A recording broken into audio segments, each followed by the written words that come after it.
muy poquitas personas, o después del primer parcial, algo ha pasado, será por el aniversario de la carrera. Felicitarles también a ustedes porque son estudiantes de nuestra prestigiosa carrera. Y bueno, no hay otra que hubiésemos suspendido las clases, pero justo en estas horas no hay actividad, ¿no? No hay actividad, entonces es mejor avanzar un poco con la materia de columnas. También les he preparado algunas diapositivas que espero les gusten para ir un poquito hablarles o interiorizar más con el tema de columnas, ¿ya? Entonces ya se les ha dejado en la plataforma la anterior semana el capítulo de columnas, en la cual vamos a hacer una descripción de la forma de calcular, diseñar o qué criterios hay que considerar para las columnas. Hasta hormigón armado 1 hemos llevado columnas cortas o de esbeltez moderada, ¿no? Ahora vamos a llevar otro tipo de columnas, qué es lo que se hace, cómo se trata y todo eso. Pasamos entonces con el diseño de columnas. En el caso que alguien de ustedes tenga alguna duda, me para y aclaramos cualquier duda que tengan al respecto. Entonces, para las columnas es importante considerar siempre la esbeltez, ¿no? La esbeltez, ¿qué es lo que hace? Reduce la capacidad de soporte de una columna, por lo que su participación es muy importante para su diseño, en la cual nosotros tenemos que considerar la forma y la rigidez de la columna. La importancia que tiene esta conceptualización es asignar el sentido de las columnas de sección rectangular a un edificio cuando existen efectos horizontales considerables como el viento y efecto sísmico. Entonces, en el grafiquito nosotros podemos notar, ¿no?, que si nosotros tuviésemos la fuerza necesaria para eh, mover una columna y agarramos en el sentido paralelo a la menor dimensión, nuestra columna va a ser fácilmente deformable. Sin embargo, debido a la posición y por la inercia, si nosotros empezamos a jalar a nuestra columna en sentido paralelo a su mayor dimensión, debido a la inercia, ¿por qué les digo inercia? Porque la inercia para una sección rectangular es base por la altura, ¿no? En este caso sería la altura en el sentido paralelo de mayor dimensión, h al cubo sobre 12, entonces ofrece mayor resistencia. ¿Cómo nos sirve esto en la vida práctica? Imaginemos que aquí tenemos un edificio visto en planta. Ojo, imaginen todos que aquí donde estoy marcando tenemos un edificio visto en planta. Entonces, el efecto de viento llega a impactar a nuestra estructura de manera perpendicular, ¿ya? De manera perpendicular a nuestra estructura. Aquí estamos viendo entonces eh, nuestra edificación y el viento va a chocar de manera perpendicular a mi estructura. ¿Esto cómo me sirve en la conceptualización de las columnas? Debido al concepto que ya hemos mencionado anteriormente, es recomendable que la acción de la fuerza sea paralela a la mayor dimensión. Entonces, si yo tengo aquí un edificio visto en planta, entonces mis columnas, es recomendable que la mayor dimensión de las columnas, también visto en planta, sean paralelas a la acción del viento. Si nos estamos fijando, el viento tiene este sentido y esta columna, la mayor dimensión, sea paralela a la dirección del viento. Ojo con eso, ¿ya? Entonces ahí ya tenemos un concepto. Cálculo de la esbeltez límite. Entonces nosotros tenemos que determinar una esbeltez límite. ¿Con qué fin? Para saber el tipo de columna a la cual voy a diseñar. Mi columna lo voy a diseñar como columna corta, intermedia o muy esbelta o larga. Entonces, ¿qué me va a definir en qué tipo de columnas o qué criterios tengo que considerar para la columna? Es la esbeltez límite. Esta esbeltez límite entonces se considera a priori, porque no conocemos todavía la armadura de refuerzo, pero nosotros podemos asumir cómo vamos a armar nuestra columna. Entonces, si yo voy a colocar eh, en mi columna armadura en los cuatro extremos, entonces mi valor de C, yo que voy a asumir, bueno, estoy diciendo que voy a asumir, va a ser de 0,20.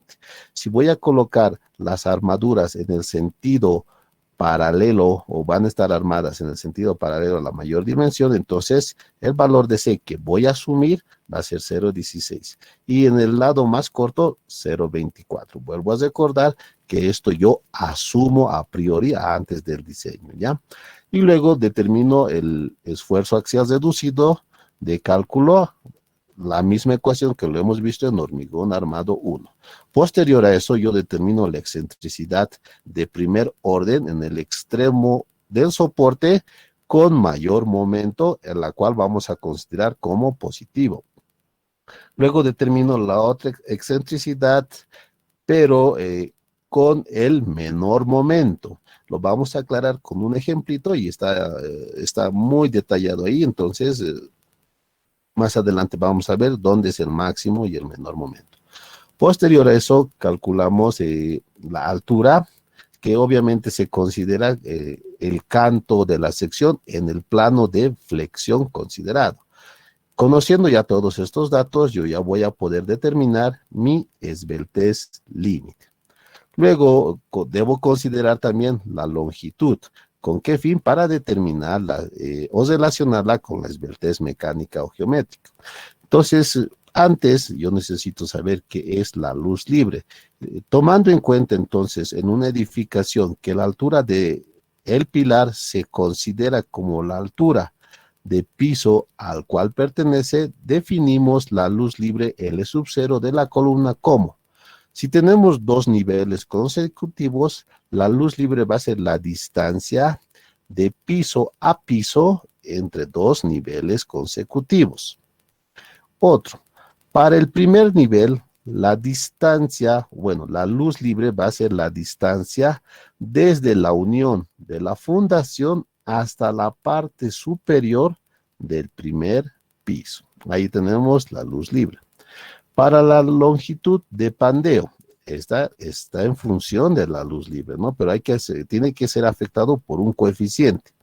Entonces se determina según el sistema de sujeción o condición de las uniones en los extremos de la columna. Podemos tener un caso. Por ejemplo, en columnas aporticadas en edificio, cuando nosotros tenemos un extremo empotrado unido a un macizo de fundación, nuestra luz de pandeo va a ser el 0,7 del L sub 0, que en otros casos también se puede utilizar el 0,75 del L sub 0, ¿ya? Otro valor al cual podemos hacer referencia de este 0,7 es el extremo unido de una viga en la parte superior e inferior en los dos lados, bueno, en los dos sentidos, que tienen rigideces o dimensiones por lo menos iguales al de la columna o atravesándola de lado a lado. Luego pasamos a columnas aisladas. Por ejemplo, ¿cuál sería? Como un poste de luz, ¿no? Ese sería el ejemplo en la cual se considera empotrado en el extremo inferior y libre en el otro. Entonces, en ese caso, la luz de pandeo va a ser igual a 2L sub 0. Recordemos entonces que la luz de pandeo considera la distancia entre los puntos de inflexión. Por ejemplo, si yo lo deformo a esta columna, voy a tener esta forma. A ver, ahí está. Esta forma lo voy a tener. Ese es en un sentido. Y en el siguiente va a ser de la misma forma, ¿no?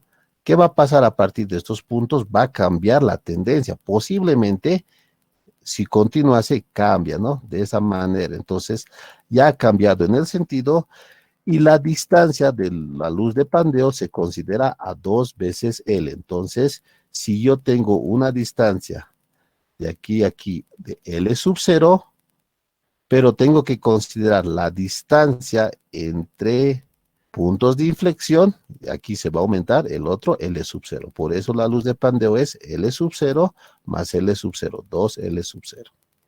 Luego tenemos otros casos restantes, como podemos ver aquí en la gráfica, en las cuales la luz del pandeo va a ser igual a la luz libre o está afectado por un coeficiente igual a uno nada más. Entonces vemos un caso, podría ser este, en la cual está unida en un extremo y en el otro, pero podría sufrir desplazamientos en los extremos. Entonces, en este caso, o considerarse articulado en los extremos, entonces en ese caso la luz de pandeo va a ser igual a la luz libre.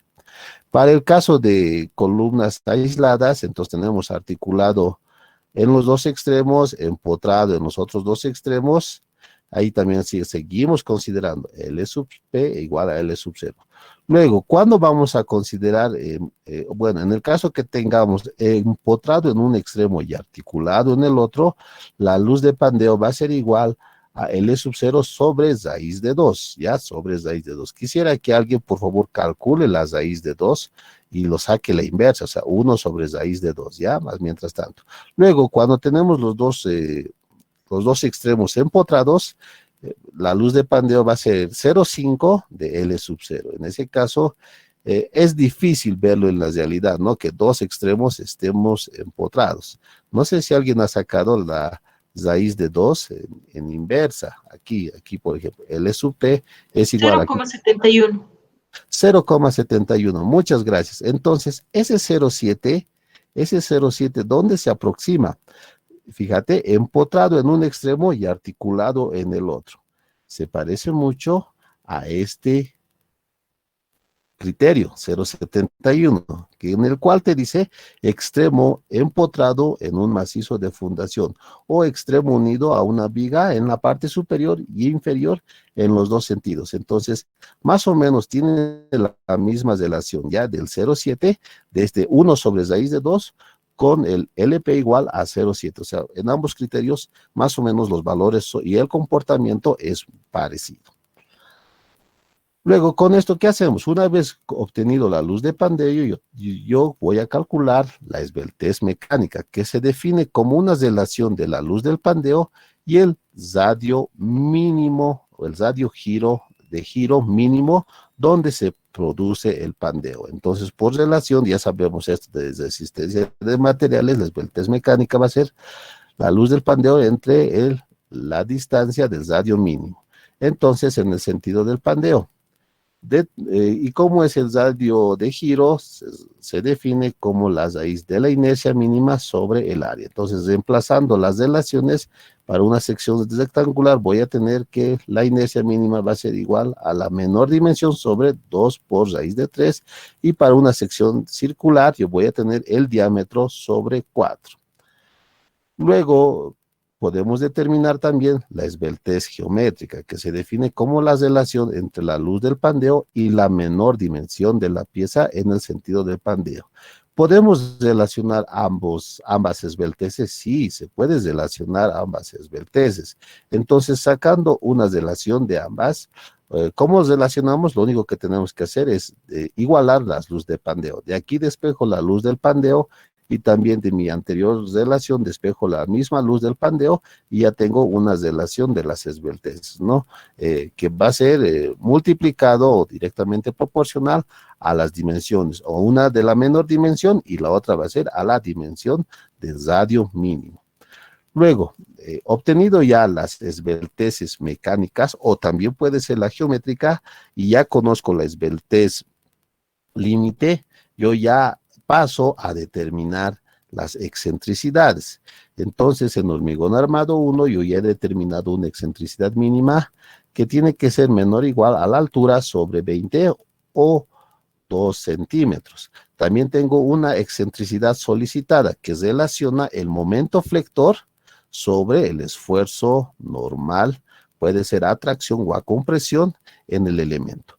Luego tenemos la excentricidad de la sección, que va a ser igual a la altura menos quitándole la distancia en los recubrimientos sobre 2. Con esto ya yo puedo clasificar a mi columna.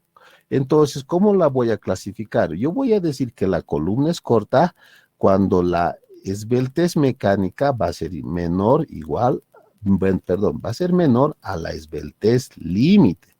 Entonces, cuando la esbeltez es corta, yo voy a tener que calcular por dos métodos. En hormigón armado 1 hemos llevado cuando la columna es confinada y la columna está o no es confinada.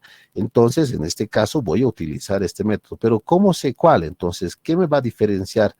¿Qué método aplicar? La esbeltez mecánica. Cuando la esbeltez mecánica esté entre 0 y 17, ya corresponde a una columna confinada. O en otras palabras, cuando la esbeltez geométrica con la relación que hemos obtenido anteriormente esté entre 0 y 5, y yo voy a tener columna confinada, donde tengo compresión simple. En este diseño de columnas cortas, siempre vamos a tener compresión simple. Luego, en el caso que la esbeltez mecánica esté entre 17.5 y 35, yo voy a tener una columna sin confinamiento. Al hablar de columnas confinadas, estamos diciendo que sí o sí tenemos que hacer participar a los estribos. Los estribos juegan un papel importante en columnas confinadas. Y al decir columnas sin confinamiento, no significa que no necesite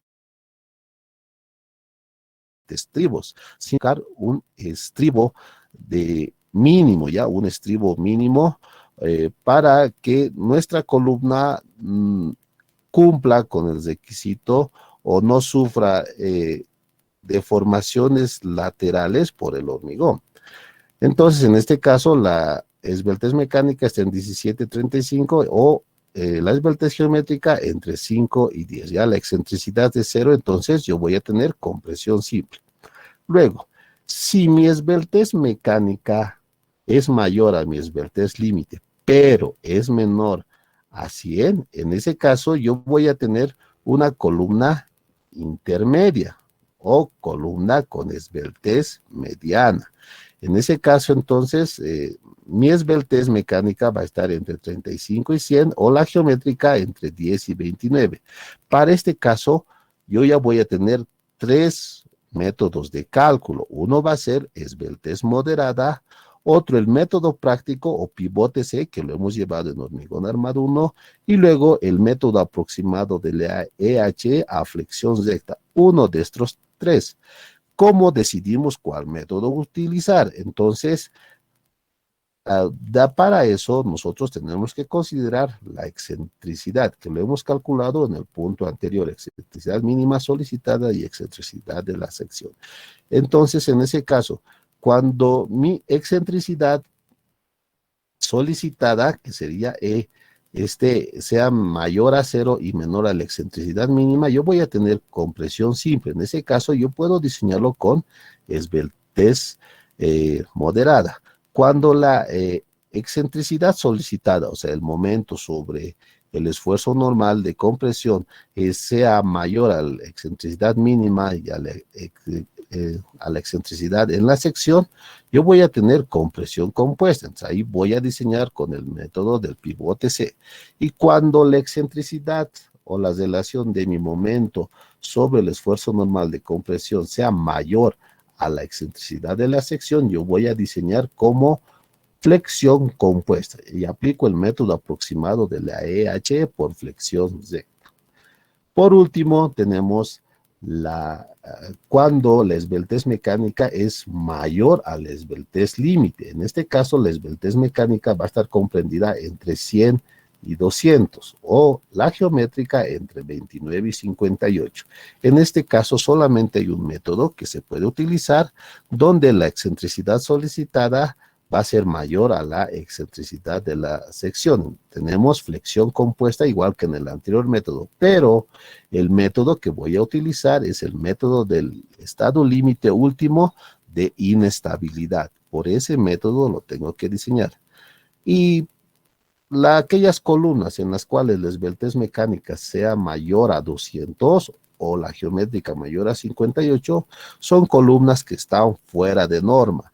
¿Qué quiere decir? Que no tienes que diseñarlas. Y si te da este tipo de esbeltez, ya tú tienes que jugar con otros criterios, por ejemplo, con las dimensiones, el tipo del hormigón, las cargas en algún caso, o no sé, un refuerzo de otra columna central y demás, ¿no? Entonces, cuando la esbeltez mecánica sea superior a 102, no se diseña, son columnas fuera de norma.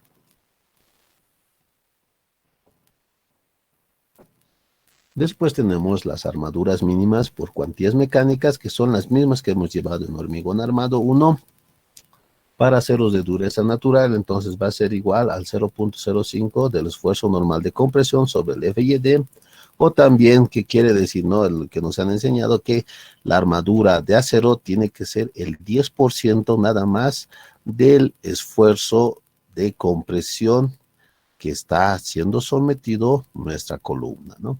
Y para el caso de columnas por cuantías geométricas mínimas, entonces tiene que ser el 0.04 o el 4 por mil del área de la columna. Luego, es recomendable, entonces aquí dice, la sección de refuerzo de la armadura longitudinal encontrada debe dividirse en basas de 4, 8 o 16 o más basas, tratando de conseguir un armado simétrico. Obvio, ¿no? Entonces, si yo voy a tener una columnita, puede ser rectangular, trataremos de armarlo con basas, en este caso, es recomendable, ¿no? 4, o sea, ¿qué quiere decir? En cada extremo, 1. 8 también lo podemos denotar con 3 en cada lado, 3 aquí, 3 aquí, 3 aquí, 3 aquí, ¿no? Y por último, 16, que igual es, nos va a dar, esta cantidad de basas nos va a dar un armado simétrico, tanto en un eje como en el otro, ¿ya? Entonces, en ambos ejes, si tenemos un armado simétrico, muchísimo mejor. Verificaciones por cuantía. Entonces, para la cuantía máxima, para no exceder la cantidad de acero, como vemos aquí en la figurita, demasiado, ¿no? Aquí, por ejemplo, ya tenemos un exceso de armado. Es recomendable que la armadura sea menor al 1, bueno, o sea, menor al esfuerzo del hormigón. Esa es una recomendación, nada más. Ahí dice 1, lo hubiésemos borrado, pero mantengámoslos ahí. ¿Qué quiere decir esta ecuación? Que la tensión o el esfuerzo que va a resistir el acero tiene que ser menor al esfuerzo que va a resistir el hormigón. Esa es una regla para determinar la cuantía máxima. Y con las cuantías mínimas, como ya decíamos anteriormente, tiene que ser el 10% del esfuerzo axial a compresión. Con las cuantías geométricas, otra vez estamos repitiendo el 0.04 por mil, y en la norma, bueno, es aplicable a nuestro medio. Ustedes lo van a ver en una materia más adelante, temas especiales de hormigón armado, que se puede utilizar también el 2 por mil, ¿no? Es también aplicable a nuestro medio. Luego tenemos armaduras mínimas, que son recomendables de la norma francesa, en la cual la armadura mínima para columnas con dimensión, donde la menor dimensión sea menor o igual a 48, nos recomendamos que la armadura mínima sea mayor o igual a 8 veces la suma de los lados de la columna. Y si tu columna, el lado menor es mayor a 48, entonces la armadura mínima va a ser igual a la anterior relación mostrada, pero hay que considerar que el producto también tiene que ser multiplicado por 20 y vamos a tener una armadura en centímetros. Y la armadura máxima menor o igual a 500 por el área, ¿no? Y ahí vamos a tener la armadura en centímetros cuadrados. A ver, están golpeando la puerta virtual, dejaremos entrar. Oscar Quispe Yucra ha llegado tarde. A ver, ¿ya? Continuando entonces.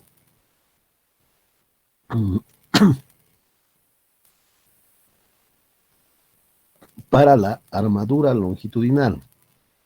Está remarcado con azul algo importante. Entonces, leyendo rápidamente, esta armadura debe repartirse en forma simétrica, como estamos viendo aquí, ¿no? ¿Qué quiere decir simétrica? Si tú trazas aquí una línea, si tú trazas una línea vertical de esta forma, vas a tener la misma cantidad de fierros a la izquierda que a la derecha. Y si yo trazo una línea horizontal, voy a tener la misma cantidad de basas en la parte superior y en la parte inferior. Siempre se debe armar las columnas de manera simétrica. Es muy recomendable eso, ¿ya? Para asegurar la resistencia a flexión en las direcciones más desfavorables. Y aquí viene la recomendación que está en la gráfica. Cuando la separación entre basas sean mayores a 15 centímetros, o sea, cuando la distancia, estamos hablando de esta distancia, por favor, si lo ven aquí, cuando esta distancia sea mayor a 15 centímetros, todas las basas deben adiestrarse por armaduras transversales. ¿Qué quiere decir? Si esta distancia ves que es mayor a 15 centímetros, tú tienes que colocar o adiostrar las armaduras. ¿Cómo lo vamos a adiostrar? Pues yo tengo que colocar una armadura transversal, como están viendo ahí, ¿no? Esa armadura tengo que ir colocando. Hubiese sido interesante copiar esto. A ver, vamos a ver si se puede. Si se puede. Ay, uy, no. No se va a poder copiar. Ya, entonces, lo que estamos diciendo, si esta distancia es mayor a 15, tienes que repetir este armado a cada base. Eso es muy recomendable.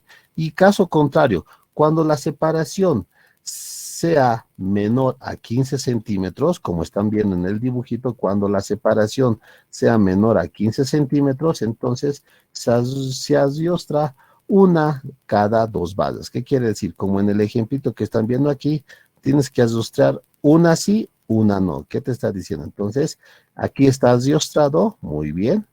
Si esta distancia es menor a 15, esto lo unes, esto no, esto sí, o sea, uno sí, uno no, uno sí, uno no y uno sí. Bueno, esto ya está unido, ¿no? Los extremos, eso quiere decir. Espero que esté claro eso, esa parte del adiestramiento de la armadura longitudinal mediante armaduras transversales.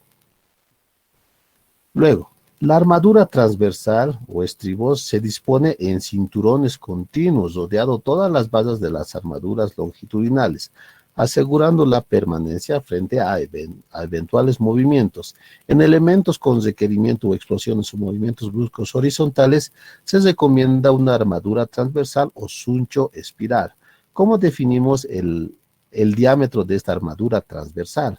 Entonces, tenemos dos criterios. La EHE indica que tomas en cuenta la armadura, el diámetro de la armadura longitudinal y lo divides entre 4, nada más, ¿no? Y la norma francesa, un poquito más estricto, dice que agarras el diámetro de la base longitudinal y lo divides entre 3. Ese va a ser el diámetro de tu armadura transversal.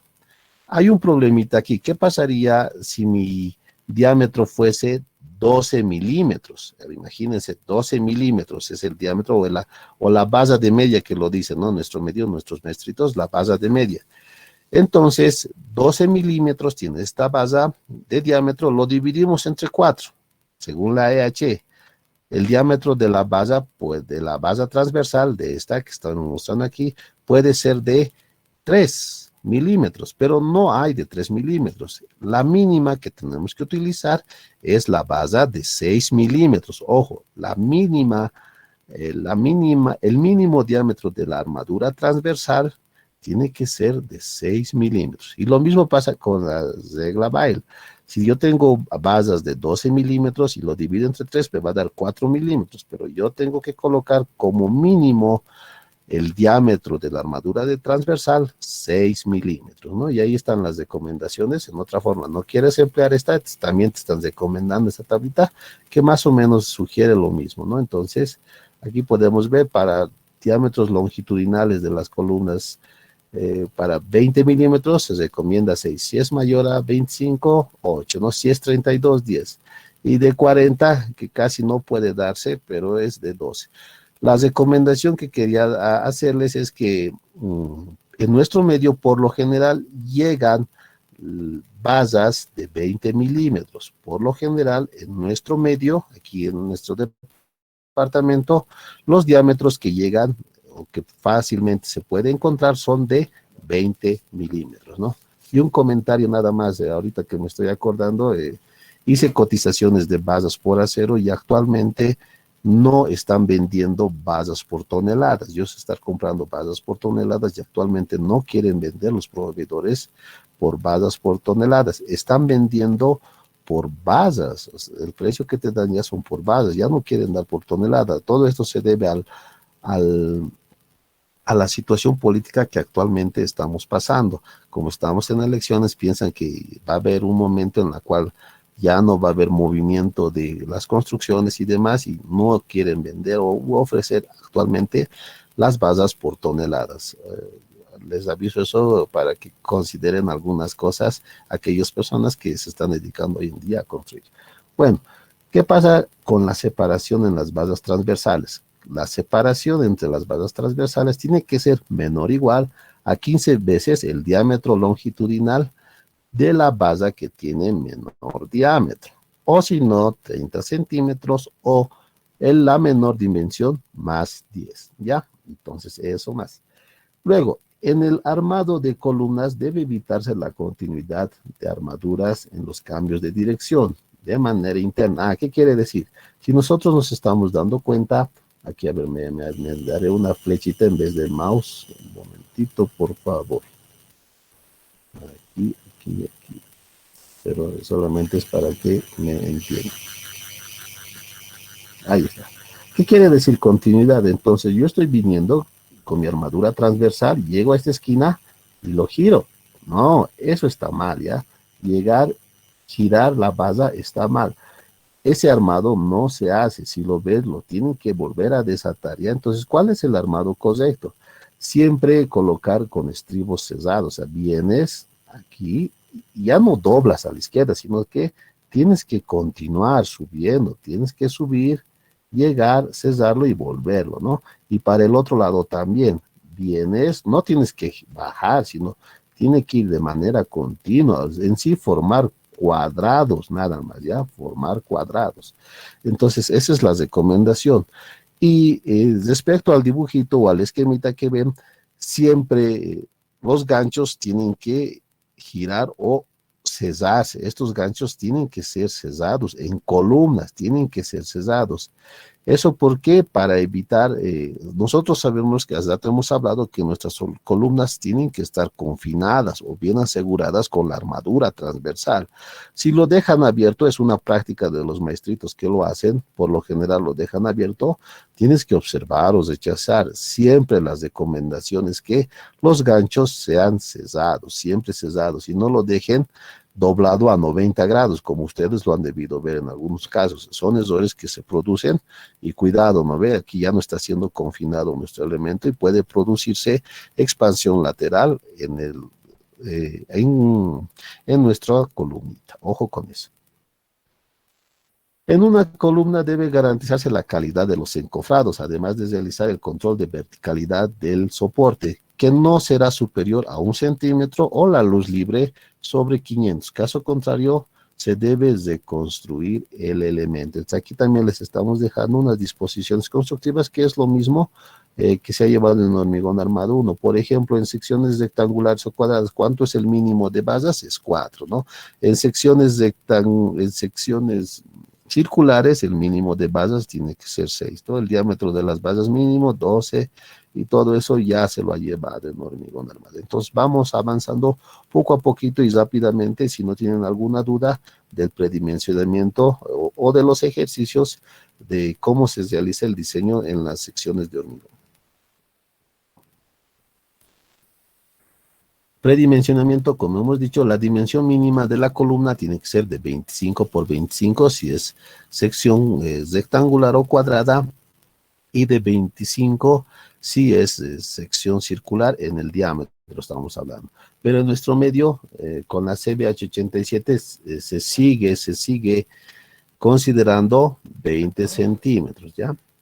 Luego, las cuantías que ya le hemos mencionado anteriormente. Y aquí, ¿qué dice? Hay un avisito. En puntos donde se desea realizar el decremento de la sección, bueno, se recomienda, aquí no debía colocar eso, ¿no? Bueno, se recomienda que la variación de dimensiones sea de 5 centímetros, ya que con magnitudes mayores al indicado se incrementaría el diámetro de las basas del piso superior. Entonces, en una edificación, imagínense una edificación, las plantas bajas son las más gruesas, las más anchas. Las columnas en las plantas bajas son las más gruesas y anchas. Pero a medida que vamos a ir subiendo en nuestra edificación, o en nuestra estructura, las columnas tienen que reducirse de tamaño. Las columnas se reducen, ¿no? Y la reducción hasta el último piso, por lo general, sabe ser 20 centímetros, ¿no? La columna del artesazo del último piso, por lo general, se toma como 20 centímetros. Entonces, esta reducción de dimensiones no tiene que ser muy amplia. Por ejemplo, no tiene que ser, tengo de inicio una columna de 40 por 40, planta baja, y para el siguiente piso lo voy a reducir a 30 por 30. Ojo, no, esta reducción tiene que ser cada 5 centímetros. Si la planta de abajo tiene 40 por 40 y ya quieres reducir a un nuevo nivel, tiene que ser la siguiente de 35 por 35, ¿ya? Ojo con eso.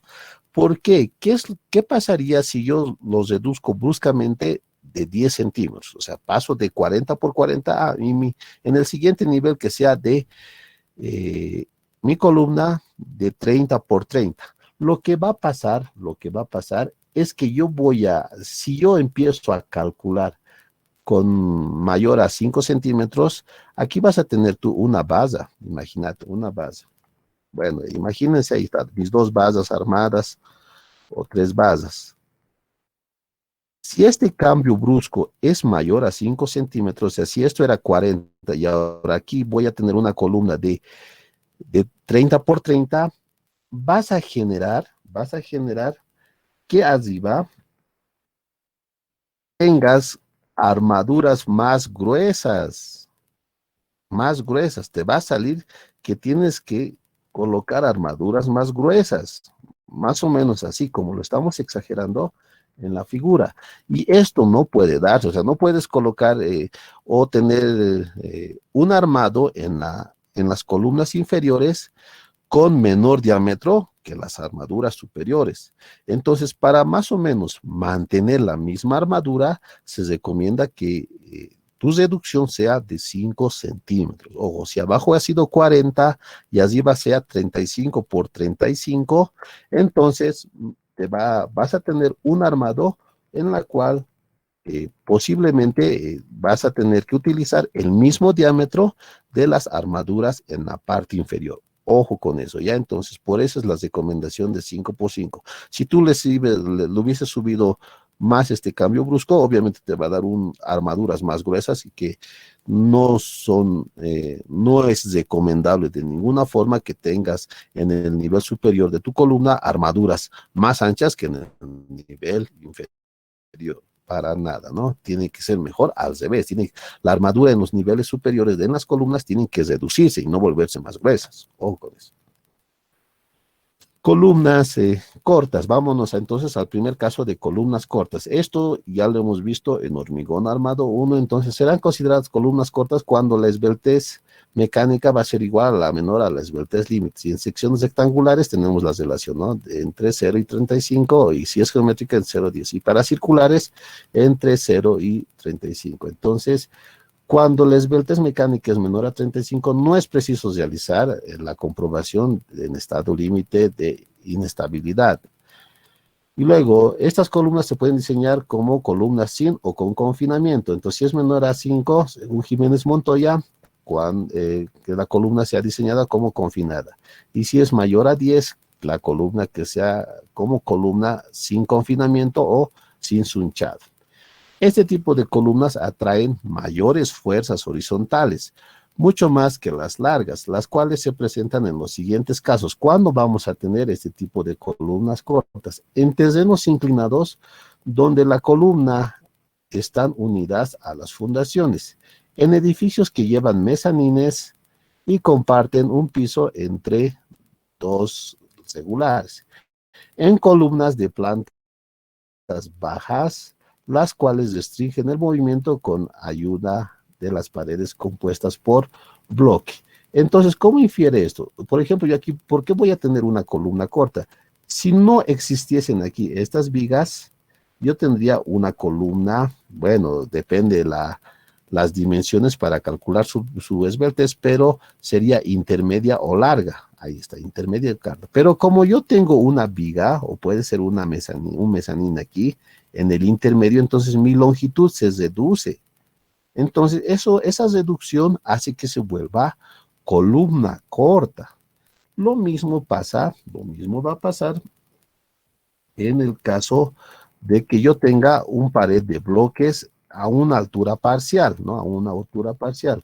Yo, si no tuviese esta alturita, bueno, si no tuviese este muro de bloques, mi columna podría ser larga o intermedia, pero debido a que tengo este bloque, yo ya he restringido la lateralidad de movimientos en mi columna, entonces se reduce la luz.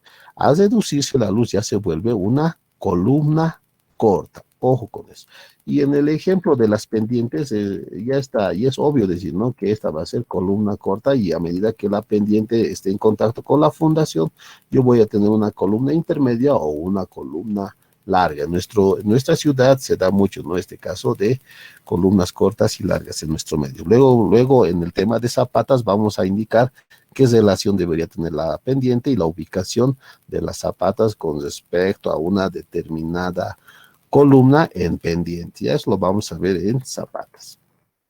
Entonces, para las columnas no confinadas, yo necesito obtener el área del hormigón, hago una relación entonces del esfuerzo axial con el esfuerzo último, considero un factor de mayoración, no de mayoración, sino de mayoración, y luego determino el esfuerzo último, ¿no? Esto ya lo hemos llevado en hormigón armado 1, ahí ya les dejo el ejemplo, y luego tenemos las columnas sunchadas, que quiere decir que sí o sí yo tengo que llevar estribos en mis columnas. Entonces aquí ya les dejo las relaciones en las cuales con el mismo criterio se comparan el esfuerzo solicitante con el esfuerzo último, se toma en cuenta un coeficiente de mayoración, la cual afecta a la carga característica. Recuerden que en estos dos tipos solamente tenemos compresión simple, ¿no? Solamente hay compresión simple, que quiere decir que no vamos a tener un momento flector, no participa el momento flector.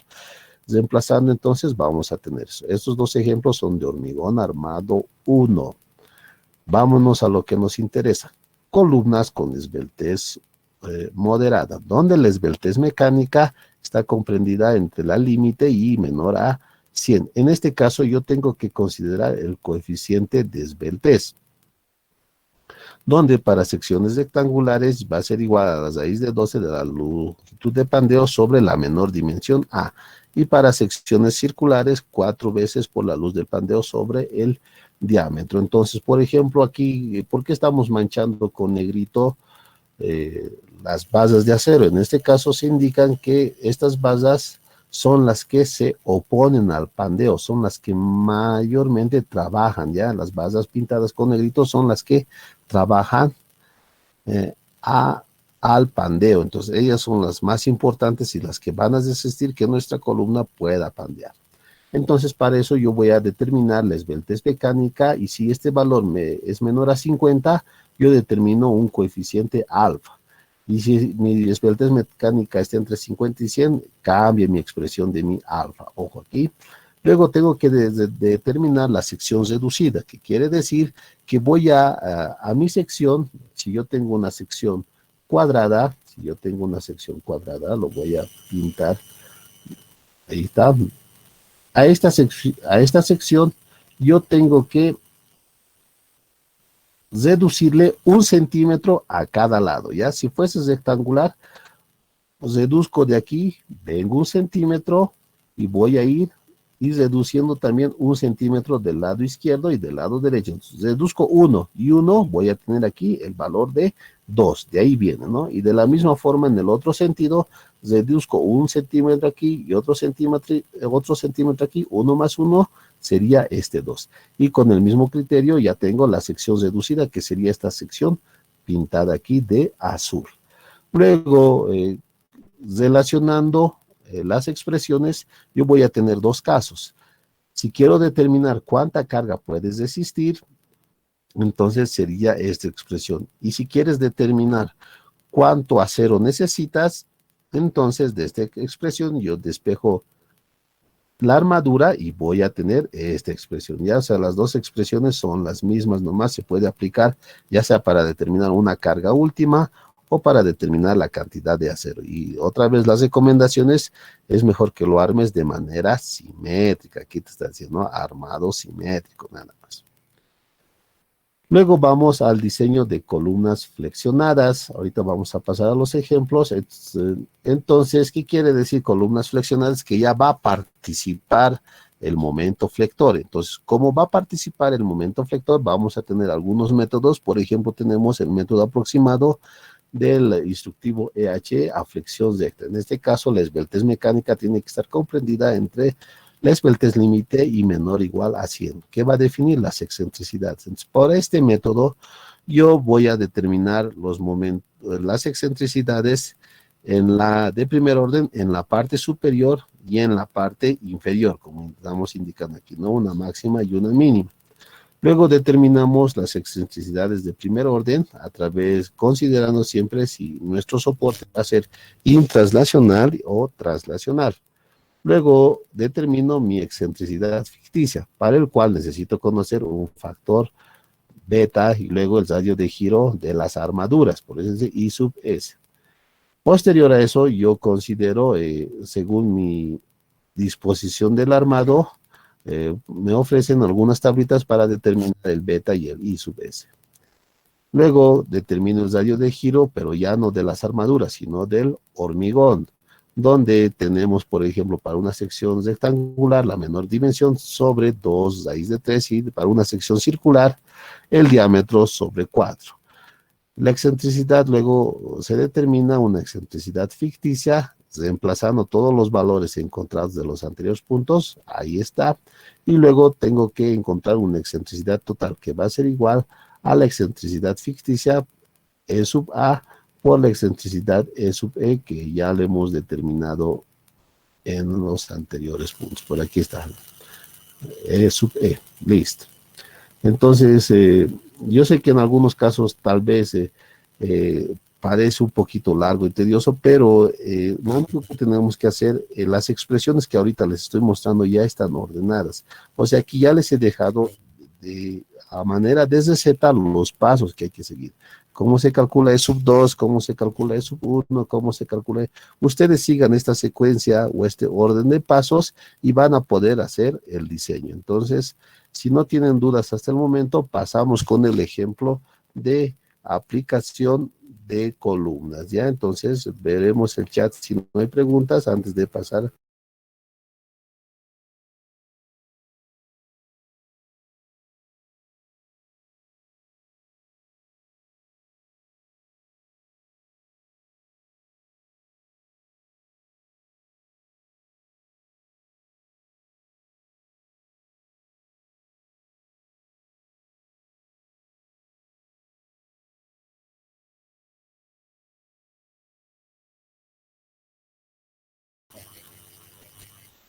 Entonces, continuamos ya con los ejemplitos, ¿ya? Entonces, vuelvo a repetir, solo tienen que programarse la secuencia de pasos anteriormente mostrada, nada más. Por ejemplo, tenemos aquí, diseñar la armadura de la siguiente columna para la sección superior e inferior, dice. Entonces, la parte de arriba y la parte de abajo, bueno, con H21, donde tenemos el coeficiente de las acciones 1.6, el coeficiente de reducción del hormigón 1.5 y del acero 1.2. La altura de la columna es de 5 metros. Entonces, paso 1, materiales, que ya sabemos calcular. Nos pasamos ahora en las solicitaciones. Ojo con las solicitaciones. Aquí tenemos trazado el momento flector, ¿no? Aquí tenemos trazados el momento flector. Tenemos un momento flector en la parte superior de 170. Y luego un momento flector en la parte inferior, obviamente que va a ser superior de 282, ya el momento inferior siempre es mayor, al igual que el esfuerzo axial, el de abajo siempre va a ser superior. Entonces determinamos las solicitaciones al pie de la columna. ¿Cuál va a ser de mi gráfica, cuál va a ser el punto más desfavorable? Aquí no, porque aquí yo tengo una menor carga, pero en la parte inferior se va a producir el mayor esfuerzo. ¿Por qué? Porque va a tener que aguantar el peso propio de la columna y como vemos el diagrama de momentos tiene mayor magnitud en la parte inferior. Entonces, ¿cómo determinamos al pie de la columna el factor de mayoración? Por el esfuerzo característico. Entonces, el esfuerzo característico va a ser aquí el peso de la columna más la carga que tenemos, 375. Aquí está, este 375 más el peso propio de la columna. Y ahí yo he encontrado mi esfuerzo de diseño en estado límite último, ya mayorado. Ya entonces ya tengo esos valorcitos y ahora identifico nada más los momentos. Hemos dicho aquí que tenemos un momento de 170 en la parte superior y un momento en la parte inferior de 282. Y aquí está, solamente he identificado nada más, ¿ya? Ahora analizaré las propiedades geométricas. Por lo general, o lo importante es ya determinar las excentricidades. Entonces, ¿cómo saco? Estoy volviendo a repetir lo mismo que hemos mencionado anteriormente. Todo eso, para que esté más claro, vuelvo a repetir, solamente es una secuencia de pasos. No vean que es algo complicado, es una secuencia de pasos. Excentricidad de cálculo máximo de primer orden en el extremo del soporte con mayor momento. Aquí te está diciendo con mayor momento. ¿Y cuál era el mayor momento de esta gráfica? Porque hemos identificado 282 y ahí está, ¿no? A eso yo lo voy a llamar E sub 2. Luego calculo excentricidad de la armadura con el menor momento. El menor momento, ¿cuánto era? De aquí identificando 170. ¿Han visto que no era tan complicado? Y eso divido en el esfuerzo axial y ya tengo la excentricidad E sub 2, E sub 1. Entonces, asumiendo una estructura traslacional para soportes traslacionales, voy a tener que la excentricidad E sub E y es igual a la excentricidad E sub 2. En este caso, no sé si la columna es intraslacional y traslacional. Entonces, nosotros lo vamos a considerar traslacional. ¿Ya? Entonces, esa recomendación también había que darse. Luego calculamos la excentricidad ficticia. Entonces, yo aquí tengo que, ¿cómo voy a armar mi columna? Entonces, ¿se recuerdan? Para determinar un valor de beta y un radio de giro y sub C, yo tengo que decir, voy a armarlo de manera simétrica. Mi armadura yo tengo que considerar de manera simétrica, pero en este caso, como estamos viendo que tenemos un momento flector en ambos lados. Entonces, según el diagrama de momentos, el mayor momento es de 282, que podría estar ahí, ahí está. Entonces, voy a tener tú que colocar armadura, a ver, aquí lo voy a trazar, ahí está, en este costado, y la otra armadura en el otro costado. Entonces, esta va a ser la forma para resistir este momento, si te estás dando cuenta. Este momento va a producir que yo tenga, y como es columna, tiene que tener la misma armadura en este sentido y la otra armadura en ese sentido. Si tú te fijas, ¿cuál cumple? Entonces va a ser este. Por el sentido del momento, beta va a ser igual a 1. Entonces, ahí está, beta va a ser igual a 1. Ahí está. Y del radio de giro, como es sección rectangular, va a ser la inercia sobre el área. Entonces ya hemos calculado la inercia, que sería B por H al cubo sobre 12, ahí está. Entonces, considerando siempre la dimensión, ¿no? La cual vamos a determinar, y el área, entonces B por H, y ahí tenemos las relaciones. Luego, la luz de pandeo. La luz de pandeo, en el caso más desfavorable, estamos asumiendo el de 0,75, dice, ¿no? Ahí dice. Aquí estamos aclarando, a falta de datos de la vinculación, no te decían si arriba está articulado o empotrado. Entonces podemos asumir que tiene sus extremos unidos a pi, la parte superior, y por esa razón estamos considerando 0,75. Luego calculamos la excentricidad ficticia, como ya conocemos los anteriores parámetros, y empezamos a reemplazar datos, y yo voy a tener mi excentricidad ficticia de 4,74. Luego, la excentricidad total, que va a ser la suma de la excentricidad ficticia con la excentricidad E sub E. Sumando, ya tengo 49,232. Luego, ¿qué hago? Hasta aquí ya he determinado las excentricidades. Ahora me falta determinar o verificar la inestabilidad. ¿Qué necesito para eso? Determinar mi esbeltez mecánica. ¿Qué sería la relación de mi luz de pandeo entre la inercia mínima? Entonces ahí estás reemplazando, ya lo tenemos, ¿no? Luego calculo la armadura simétrica en las caras opuestas. ¿De dónde sale este C24? Otra vez les decía anteriormente que yo asumo el armado. ¿Cómo lo voy a armar? Entonces ese C24 Viene de aquí, a luz, debe estar arriba, arriba, arriba, ¿no? C24, arriba, arriba. Eso, todo ese procedimiento estoy calculando para determinar la esbeltez mínima, nada más. Este es esbeltez mecánica. Ahí está, ¿no? 0.24, ahí está, ¿no? El tipo de armado, ahí está. De ahí estoy considerando en el sentido del pandeo, ojo, en el sentido frente al pandeo, eso quisiera que se recuerden, 0.24. Entonces de ahí estoy colocando. No se fijen en la forma, sino en el sentido de pandeo de la columna. De ahí sale este 0.24. Esto yo lo estoy asumiendo, ¿no? Porque todavía no sé la disposición que voy a tener, pero estoy asumiendo que va a tener una base en un costado y en el otro, pero en el sentido del pandeo. Luego calculo esfuerzo reducido axial para una estructura translacional, la relación de E1 sobre 2 va a ser igual a 1 y calculo mi esbeltez mecánica. Mi esbeltez mecánica me da 35.87. Comparándolo, sí, comparando la esbeltez con la esbeltez límite, la esbeltez mecánica es mayor a mi esbeltez límite y menor hacia el diseño que tengo que realizar es por la EH, flexión compuesta recta. ¿A qué me estoy refiriendo con flexión compuesta recta? Es lo que yo he aprendido en hormigón armado 1, con la consideración de que el momento flector va a ser igual al esfuerzo axial multiplicado por esta excentricidad total, por esta excentricidad. Para eso me sirve esta excentricidad. Entonces, como yo ya tengo el esfuerzo axial, ahí está, de 635, entonces, ¿qué hago? ¿Cómo voy a obtener su momento flector? Fácil, multiplicando este por la excentricidad total. Y aquí está mi momento flector, ¿ya? Entonces, aplicando el teorema de Ehlers, como hemos aprendido en hormigón armado 1, ya tengo mi momento de diseño, 379.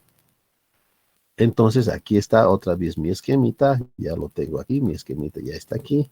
Entonces, determino sus deformaciones y sus tensiones, que me da 4.16666. Aquí, ¿qué nos dice?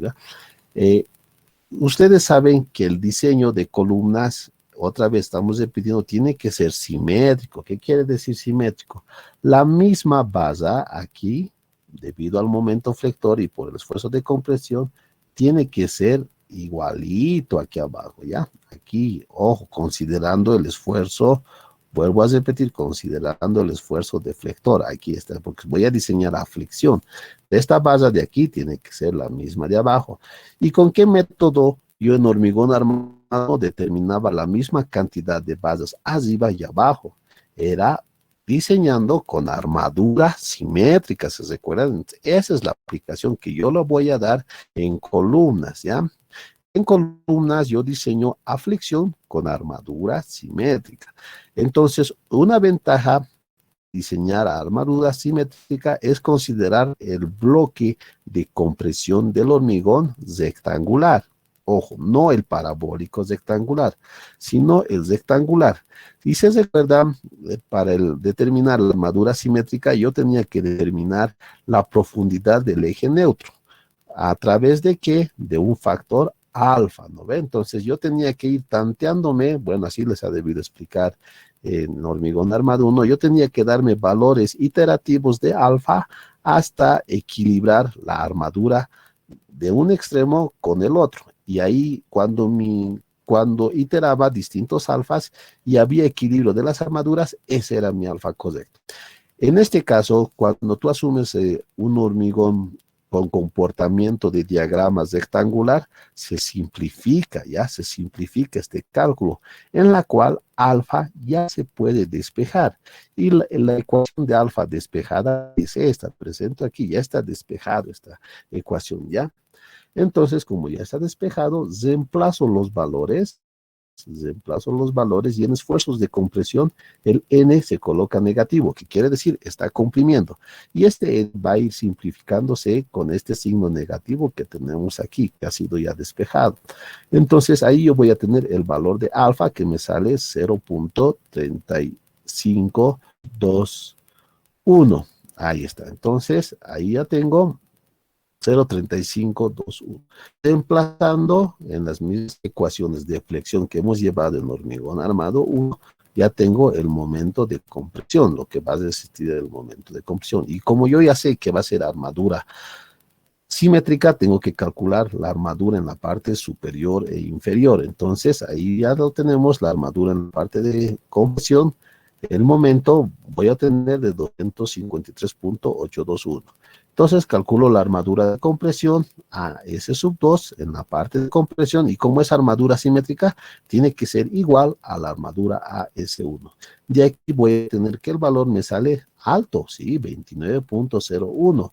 Entonces, armándolo va a ser con 4 basas phi de 32, porque es alto esta cantidad de base. Y como tiene que ser de manera simétrica, aquí está 432 en un extremo y 432 en el otro extremo. Entonces, la dimensión también es gigante, si nos damos cuenta, ¿no? De 70 por 25. Y ahí vamos a determinar, bueno, el esquema de armado que ustedes ya lo están viendo en la figurita. Y aquí hay una notita más antes de pasar al otro punto. En el caso de diseñar la columna como viga flexionada, sin considerar el efecto de la esbeltez, la armadura simétrica es menor, como 25.57 en cada cara, a la obtenida, no estando del lado de seguridad. Entonces, ¿qué quiere decir? En este caso, si nosotros hubiésemos diseñado solamente como flexión, sin considerar la armadura simétrica, tú solamente diseñarlo como flexión, a ver si lo haces a manera de practicar hormigón armado 1 sin considerar armadura simétrica, te va a dar aquí entonces solamente como flexión 25.57, ¿no? Pero nosotros ya como armadura simétrica hemos determinado un valor mayor de 29. Entonces, ojo con eso, ¿no? Y ya es 4 centímetros cuadrados. Entonces, más o menos en equivalente en basas, estaríamos quitándole 4 basas, ¿no? Si nos damos cuenta, 4 basas de 12, 4 basas de media le estaríamos quitando si asumíamos como flexión simple. ¿Alguna pregunta hasta aquí?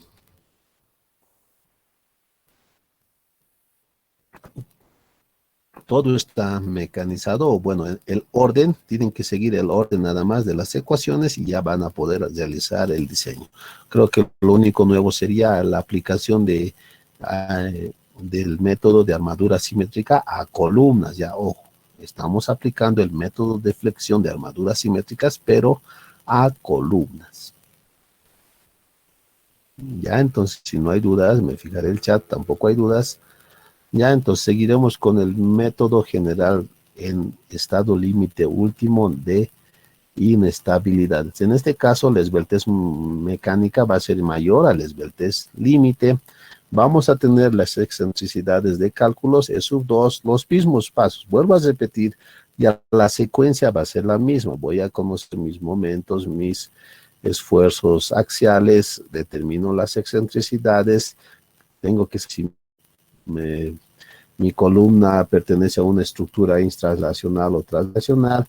En este caso, tengo que considerar las curvaturas, ¿ya? Voy a considerar las curvaturas determinando un coeficiente alfa, luego el axial de referencia, y determino una curvatura para cargas de corta duración. Luego el radio de giro, factor de forma de la sección, o sea, todo está, la secuencia de pasos es única, ¿ya? Luego determinamos las cargas axiales, incrementos de curvatura, una curvatura total, con la cual yo voy a determinar mi excentricidad total, ¿no? Y luego calculo mis solicitaciones y voy a aplicar para determinar la armadura, otra vez, armadura, como está flexionada mi columna, una armadura simétrica a flexión. Lo mismo se repite. A ver, veremos en el ejemplito. Determinar la armadura de esfuerzo de una columna. Aquí ya está diciendo que es biarticulada. ¿Esto para qué nos va a servir? Para la longitud de pandeo. De sección 25 por 40 y longitud de 7.5 y recubrimiento 2 centímetros. Además está solicitado con 150 kilonewtons por metro y un esfuerzo normal de compresión de 820, ¿no? Los materiales H25 y acero de 420 en condición de control intenso y muy buena en la ejecución. Considerar un coeficiente de fluencia de 2.18. Ya. Entonces pasamos a los materiales y aquí ya nos están dando los esfuerzos en estado límite último, ya mayorados, ya no nos están diciendo que tenemos que considerar características. Aquí ya está mayorado y otra vez se repite la secuencia, nada más, se repite los pasos que hemos mencionado. Primero determinamos la excentricidad E sub 1 y E sub 2 de máximo orden. Luego vemos si la estructura es translacional o intranslacional y en este caso asumimos como translacional, ya tenemos la excentricidad E sub E y E sub 2. Luego la verificación de la inestabilidad, como nos dice, doblemente articulado de la columna en ambos extremos, el valor va a ser 1. En este caso, L sub P, la luz de Pandé, va a ser igual a luz libre, 7.5. Calculamos el radio de giro de mi columna de hormigón. Luego la esbeltez mecánica y luego para armaduras simétricas, lo mismo, ¿no? 0.24, que del anterior ejemplo, una armadura en un costado y en el otro, ahí está 0.24, el axial y la esbeltez límite. En este caso, mi esbeltez límite me sale 0.35 y veo, ¿no? Como la esbeltez límite es menor a mi esbeltez mecánica, que está comprendida entre 100 y 200, yo voy a tener que considerar el estado límite de inestabilidad. Entonces, cuando yo calcule estado límite de inestabilidad, tengo que calcular las curvaturas. Entonces, vuelvo a repetir, la secuencia de pasos es la misma y he determinado los valores de beta, excentricidades, L sub 0 y D, y reemplazo nomás los valores, determino las curvaturas, aquí están las expresiones y solamente reemplazo nada más. Solamente es una secuencia de pasos, ya no van a tener, no se van a complicar mucho con con el criterio, solamente es una recetita que ya les estoy pasando nada más. Calculamos el factor de forma, ahí está con todos los valores reemplazados y las curvaturas, ¿no? Ahí está todas las curvaturas, la secuencia de pasos, como la condición nos dice que es de condiciones de ejecución buenas de la obra, entonces determinamos la resistencia media o promedio del hormigón, que es 1.20 más FCK más 1. Eso, aclarar, ¿no? Que en nuestro medio tenemos condiciones muy buenas, condiciones pésimas, por así decirlo, ¿no? Y eso viene de nuestra norma de la CBH 87, que es aplicable, si nos damos cuenta, es aplicable al instructivo español. Pero a modo de comentario, hoy en día ya se está cambiando de norma en nuestro medio, entonces ya no vamos a poder indicar estos coeficientes, ya no va a haber condiciones muy buenas y pésimas en nuestra actual norma. ¿Por qué? Porque la actual norma que ya se va a emitir eh, tiene raíz americana. Y en la americana todo tiene que ser excelente, todo tiene que ser excelente. Entonces, si todo va a ser excelente, yo les hago la pregunta a ustedes, ¿cómo estamos obteniendo nuestro hormigón en obra?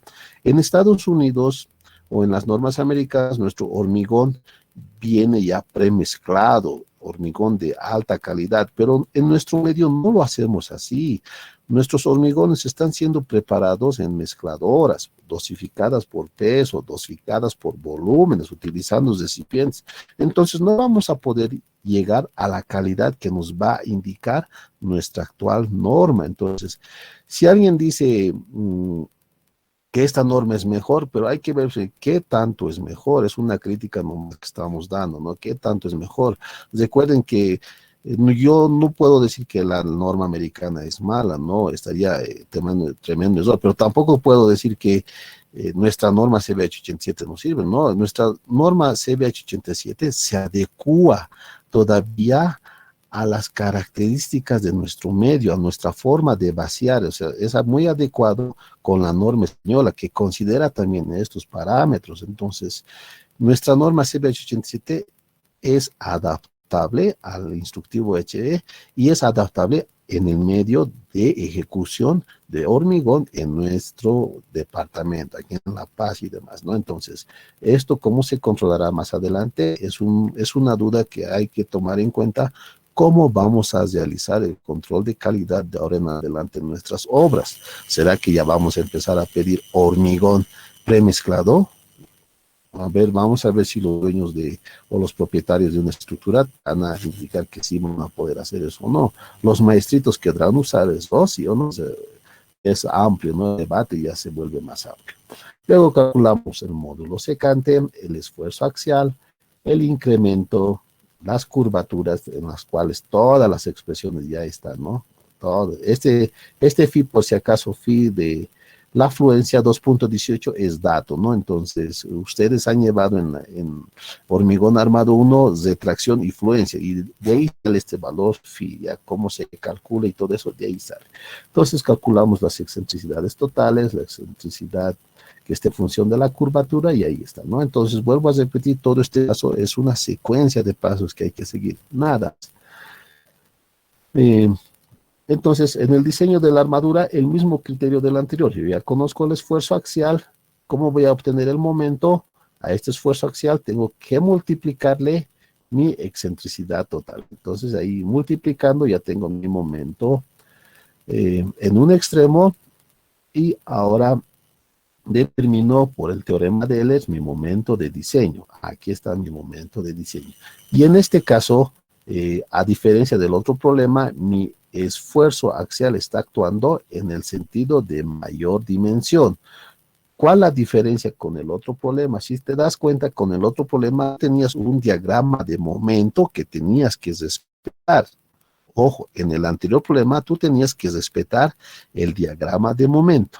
Y en este problema ya te están dando de datos los momentos y los esfuerzos axiales. Entonces, por lógica, el momento tiene que ir.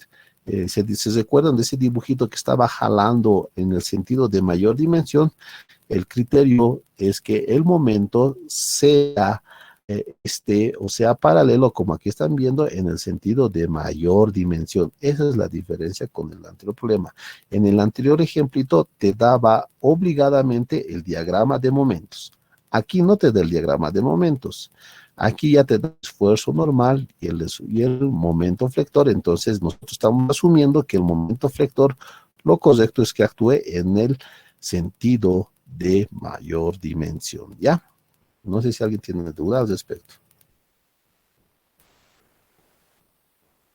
Ya, por favor, ya estamos terminando, y luego se les he preparado unas diapositivas que espero que les guste, son bastante interesantes o prácticas.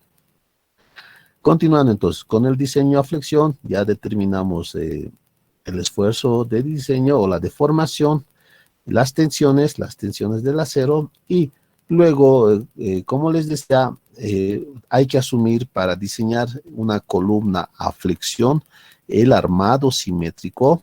Se asume que el esfuerzo de bloque de compresión tiene que ser rectangular. ¿Con qué fin? Para que nosotros podamos despejar de la ecuación de equilibrio el valor de alfa, y despejado te sale esto, ¿no? Entonces ahí está, y para esfuerzos de compresión el signo es menos, porque es compresión, y ese menos a simplificar con este menos, entonces ahí yo voy a tener un valor de alfa de 0.64737. Y uno va a decir, no, uno se va a recordar, pero el alfa es alto, y este alfa está, pues, supera al dominio 3 límite, Entonces, pero en este caso, recordar, sí afecta si fuese viga, porque las vigas trabajan a flexión. Pero en este caso, ¿estamos diseñando vigas? No, estamos diseñando columnas. Y en las columnas, el alfa puede ser superior a los valores alfas que nos indicaban la flexión, ¿no ven? Se recuerdan, por dominios iba avanzando. Esperemos que esta actual norma, por lo menos conceptualmente, nos hablen de los dominios. Yo he revisado la norma americana. En palabras bien simples, todo está en el dominio 3. En palabras simples, todo está en el dominio 3. Esperemos que la actual norma, por lo menos por concepto, nos hablen del subdominio 2A, subdominio 2B, subdominio 3, el subdominio 4, por lo menos, porque eso nos ayuda un poquito a entender el concepto de estos valores de alfa, ¿ya?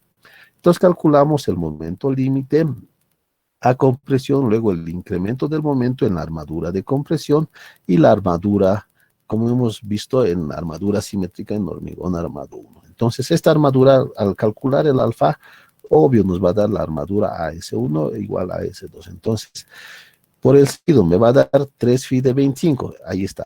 Como es simétrico, 3 phi de 25 arriba, 3 phi de 25 abajo. Y si te recuerdas, la distancia mínima entre bases, ¿cuánto tendría que ser? 35 centímetros. La distancia entre bases debería ser 35 centímetros. Esta distancia tiene que ser 35 centímetros. Entonces, en este caso, nos va a dar una distancia mayor. Como nos va a dar una distancia mayor,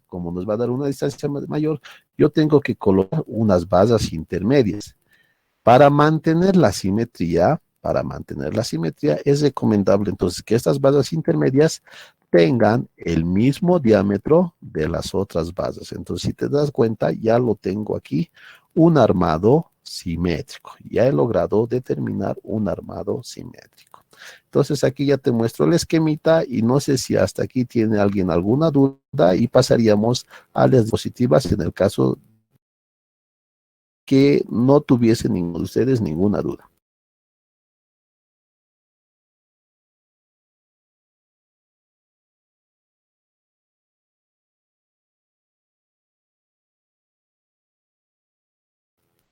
Ya, muchas gracias. Entonces,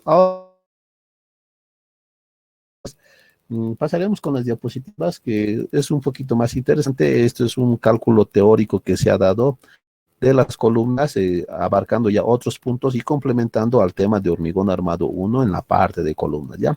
Entonces, les voy a mostrar la diapositiva. Por favor, voy a tratar de ser lo más explícito en las diapositivas.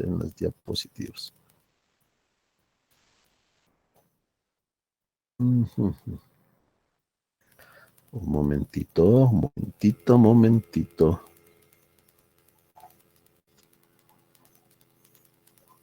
Ya se nos ha pasado la rabia del partido de ayer, ¿no? Entonces, estamos más tranquilos.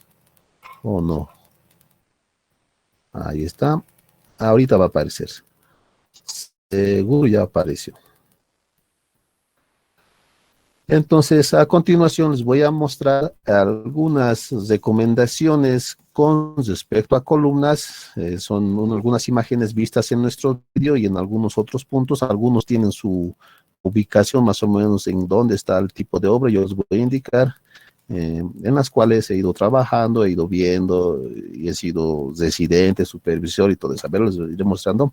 Ya lo ven la diapositiva, ¿no ven? Entonces, o algunas recomendaciones para las columnas.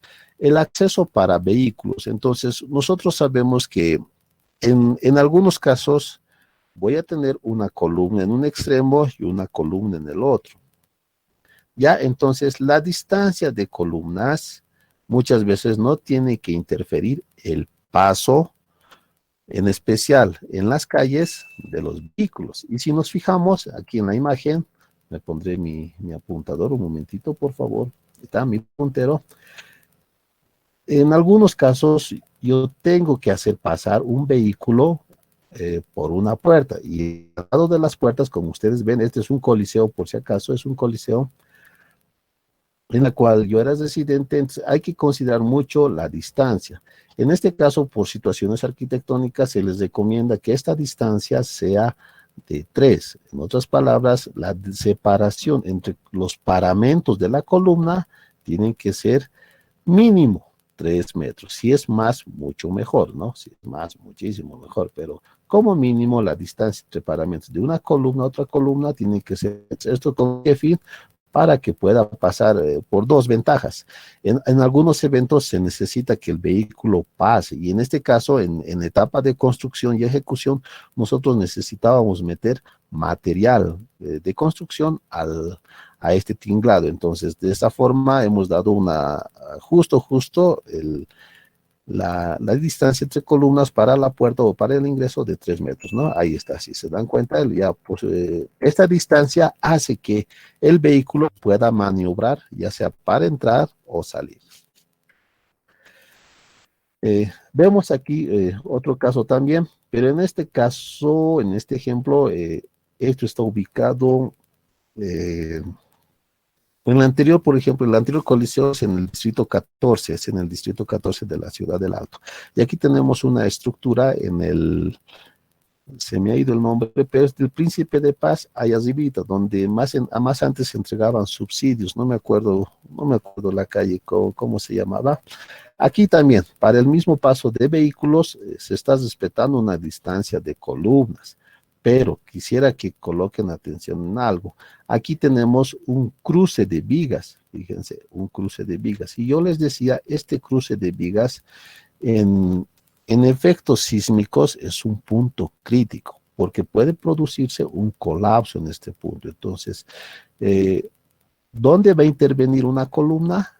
Tiene que intervenir en este punto de cruce de vigas, ¿ya? Entonces aquí debería existir una columna. Entonces, si vas a tener un cruce de vigas, es mejor que tengas un columnas, y si va a haber un paso de vehículos, también, ¿no? En este caso, si hubiésemos colocado una columna en esta parte, no hubiese interferido para nada el paso de vehículos. Aquí tenemos la armadura de espera. En las columnas, las armaduras de espera tienen que ser unidas a la zapata. La armadura de espera une la armadura de la zapata, que lo tenemos aquí, está enmallado, con la columna. O sea, por eso se le dice armadura de espera. Está esperando a que la armadura se coloque en esta parte, ¿no? Entonces, una recomendación es que el diámetro de esta armadura de espera tiene que ser el mismo diámetro de la armadura de la columna. Ojo, esa armadura tiene que ser el mismo diámetro de la armadura de columna. En algunas obras, y es válido también, seguro no utilizan esta armadura de espera. ¿Qué es lo que hacen? Colocan la columna de manera directa. Puede ser, ¿no? Puede ser. Pueden colocar la armadura de manera directa. Bueno, la columna lo doblan hasta arriba hasta que llegue al nivel superior. Puede ser. Pero lo que no consideran en ese caso es que las, los ganchos eh, tienen que tienen que cumplir algunos criterios de unión. Por ejemplo, en este caso, eh, si tuviésemos una columna o aquí en la imagen, una armadura de espera, estos ganchos tienen una distancia o una longitud demasiado corta.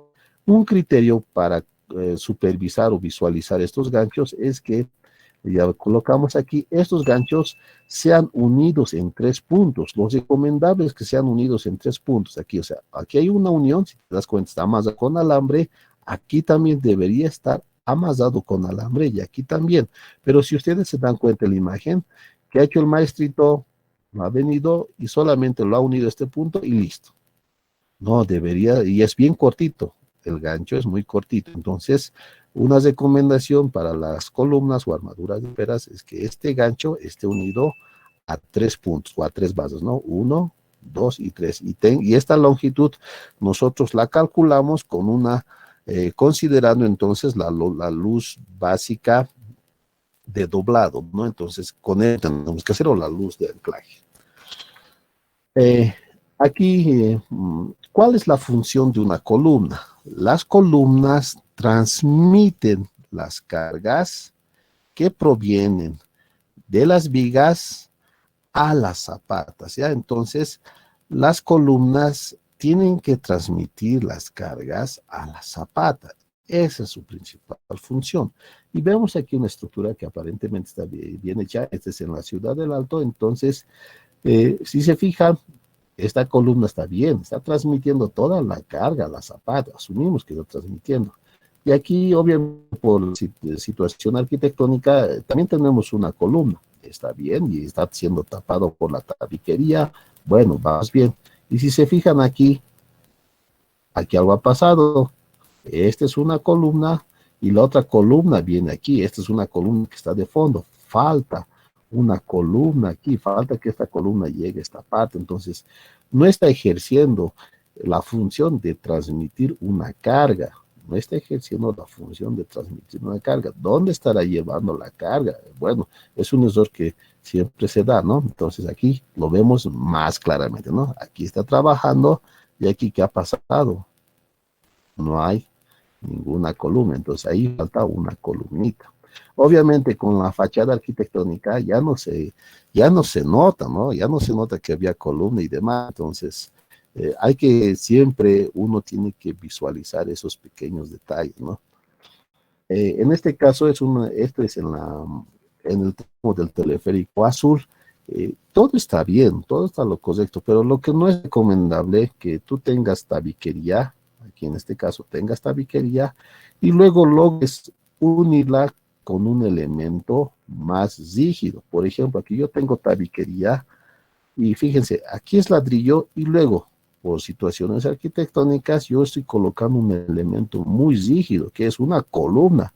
Esta columna se está apoyando sobre la tabiquería de ladrillo. Ojo, esto no se puede hacer. ¿Qué soluciones se hubiese dado? Bueno, que continúe esto siendo con tabiquería, ya subir la tabiquería hasta aquí, esto subir tabiquería hasta aquí, y posiblemente aquí no va a existir ninguna carga, ¿no? No va a existir ninguna carga, entonces colocarle con un elemento de madera, ¿no? Un elemento de madera para aligerar toda la carga. Entonces, no podemos colocar un elemento de hormigón armado sobre tabiquería. No se hace eso, no es un problemita y aquí está la empresa, ¿no? Si alguien lo puede visualizar, lo va a identificar.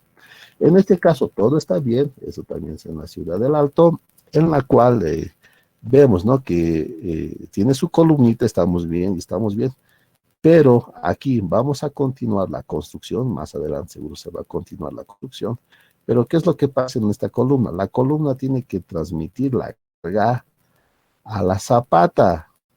¿Y qué ha pasado en este punto? No hay columna, la columna ha sido interrumpida. Entonces no puede apoyarse otra vez la columna sobre la tabiquería, hace falta esta columna.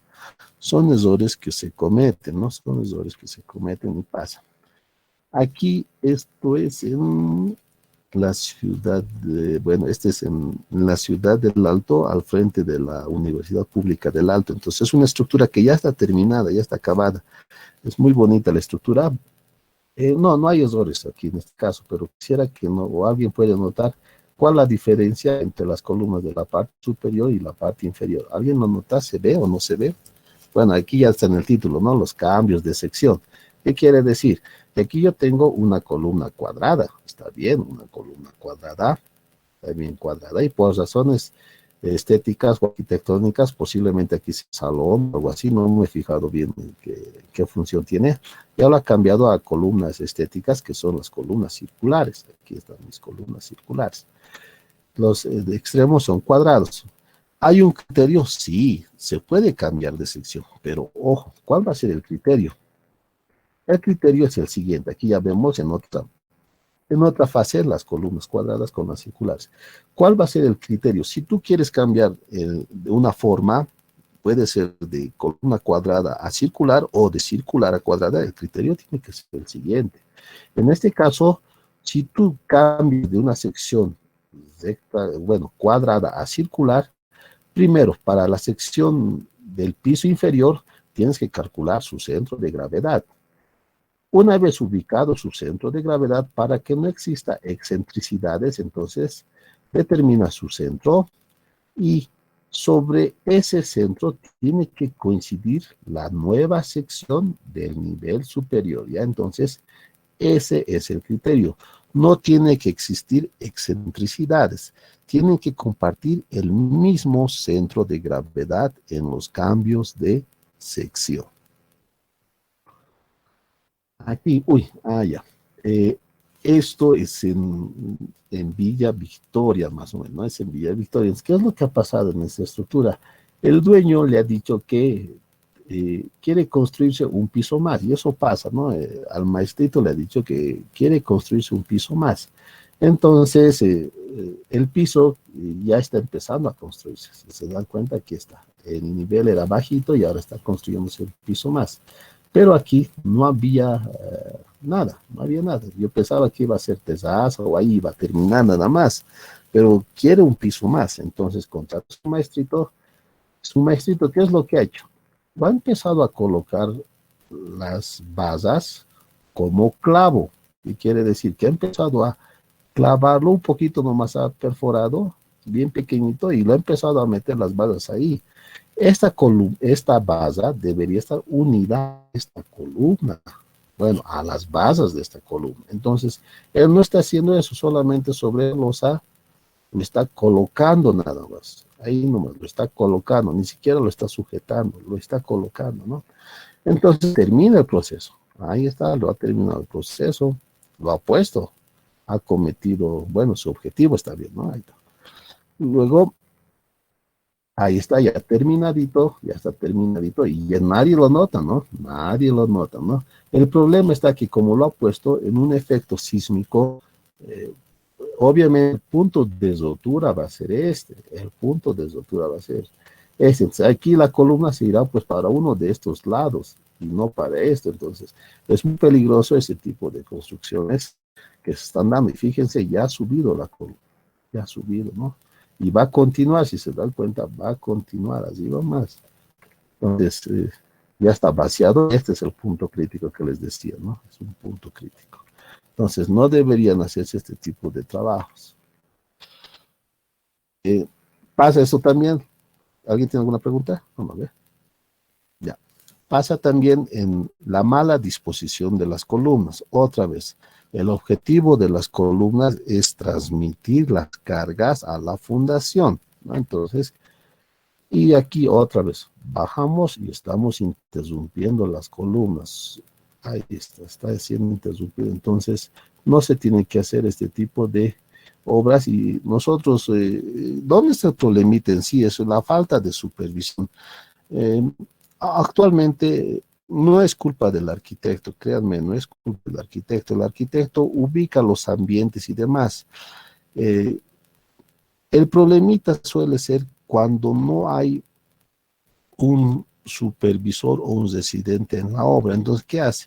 El propietario confía en el maestro. Dice, no hace falta traer al ingeniero, el ingeniero saca plata nomás y todo eso.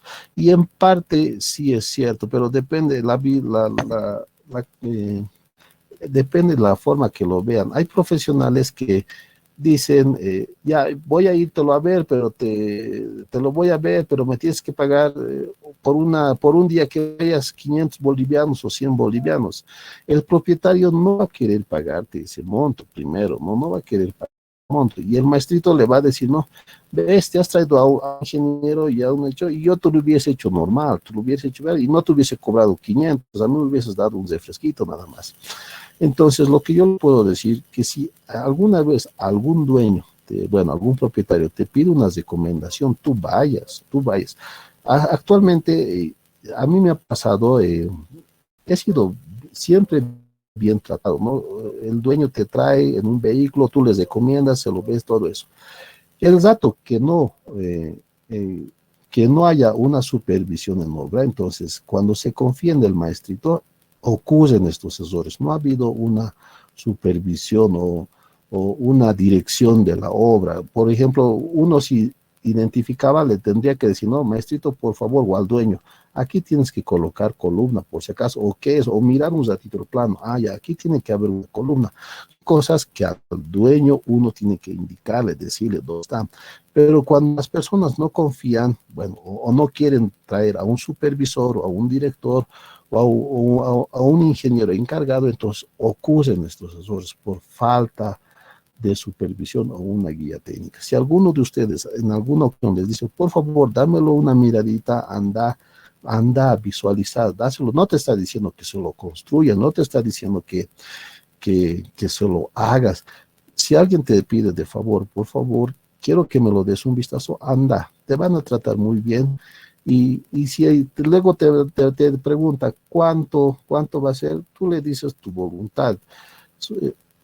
A falta, imagínense que si alguien, a falta de que alguien no haya querido ir, ocurren estos errores. Entonces, es mejor de buena voluntad ir nomás a las obras cuando te lo pidan y así vamos a tratar de evitar todos esos errores, ¿no? Entonces, es una pequeña recomendación nomás que les doy. Otra cosa ya es que te diga, ahora quiero que me lo construyas, quiero que me lo hagas, ya tiene su precio, ¿no? Entonces yo te lo puedo construir o diseñar, tal, ¿no? Pero para una pequeña supervisión o dirección, tú deberías ir, y si es que te ofrecen algún día, puedes ir, anda, ¿no? En este tipo de estructuras,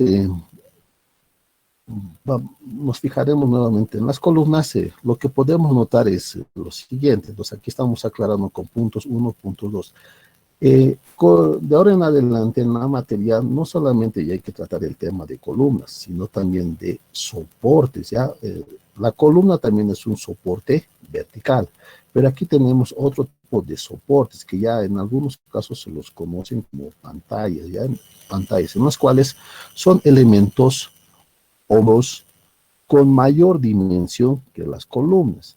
Entonces, ¿cómo incide la aplicación de las columnas en comparación con los muros o muros pantalla?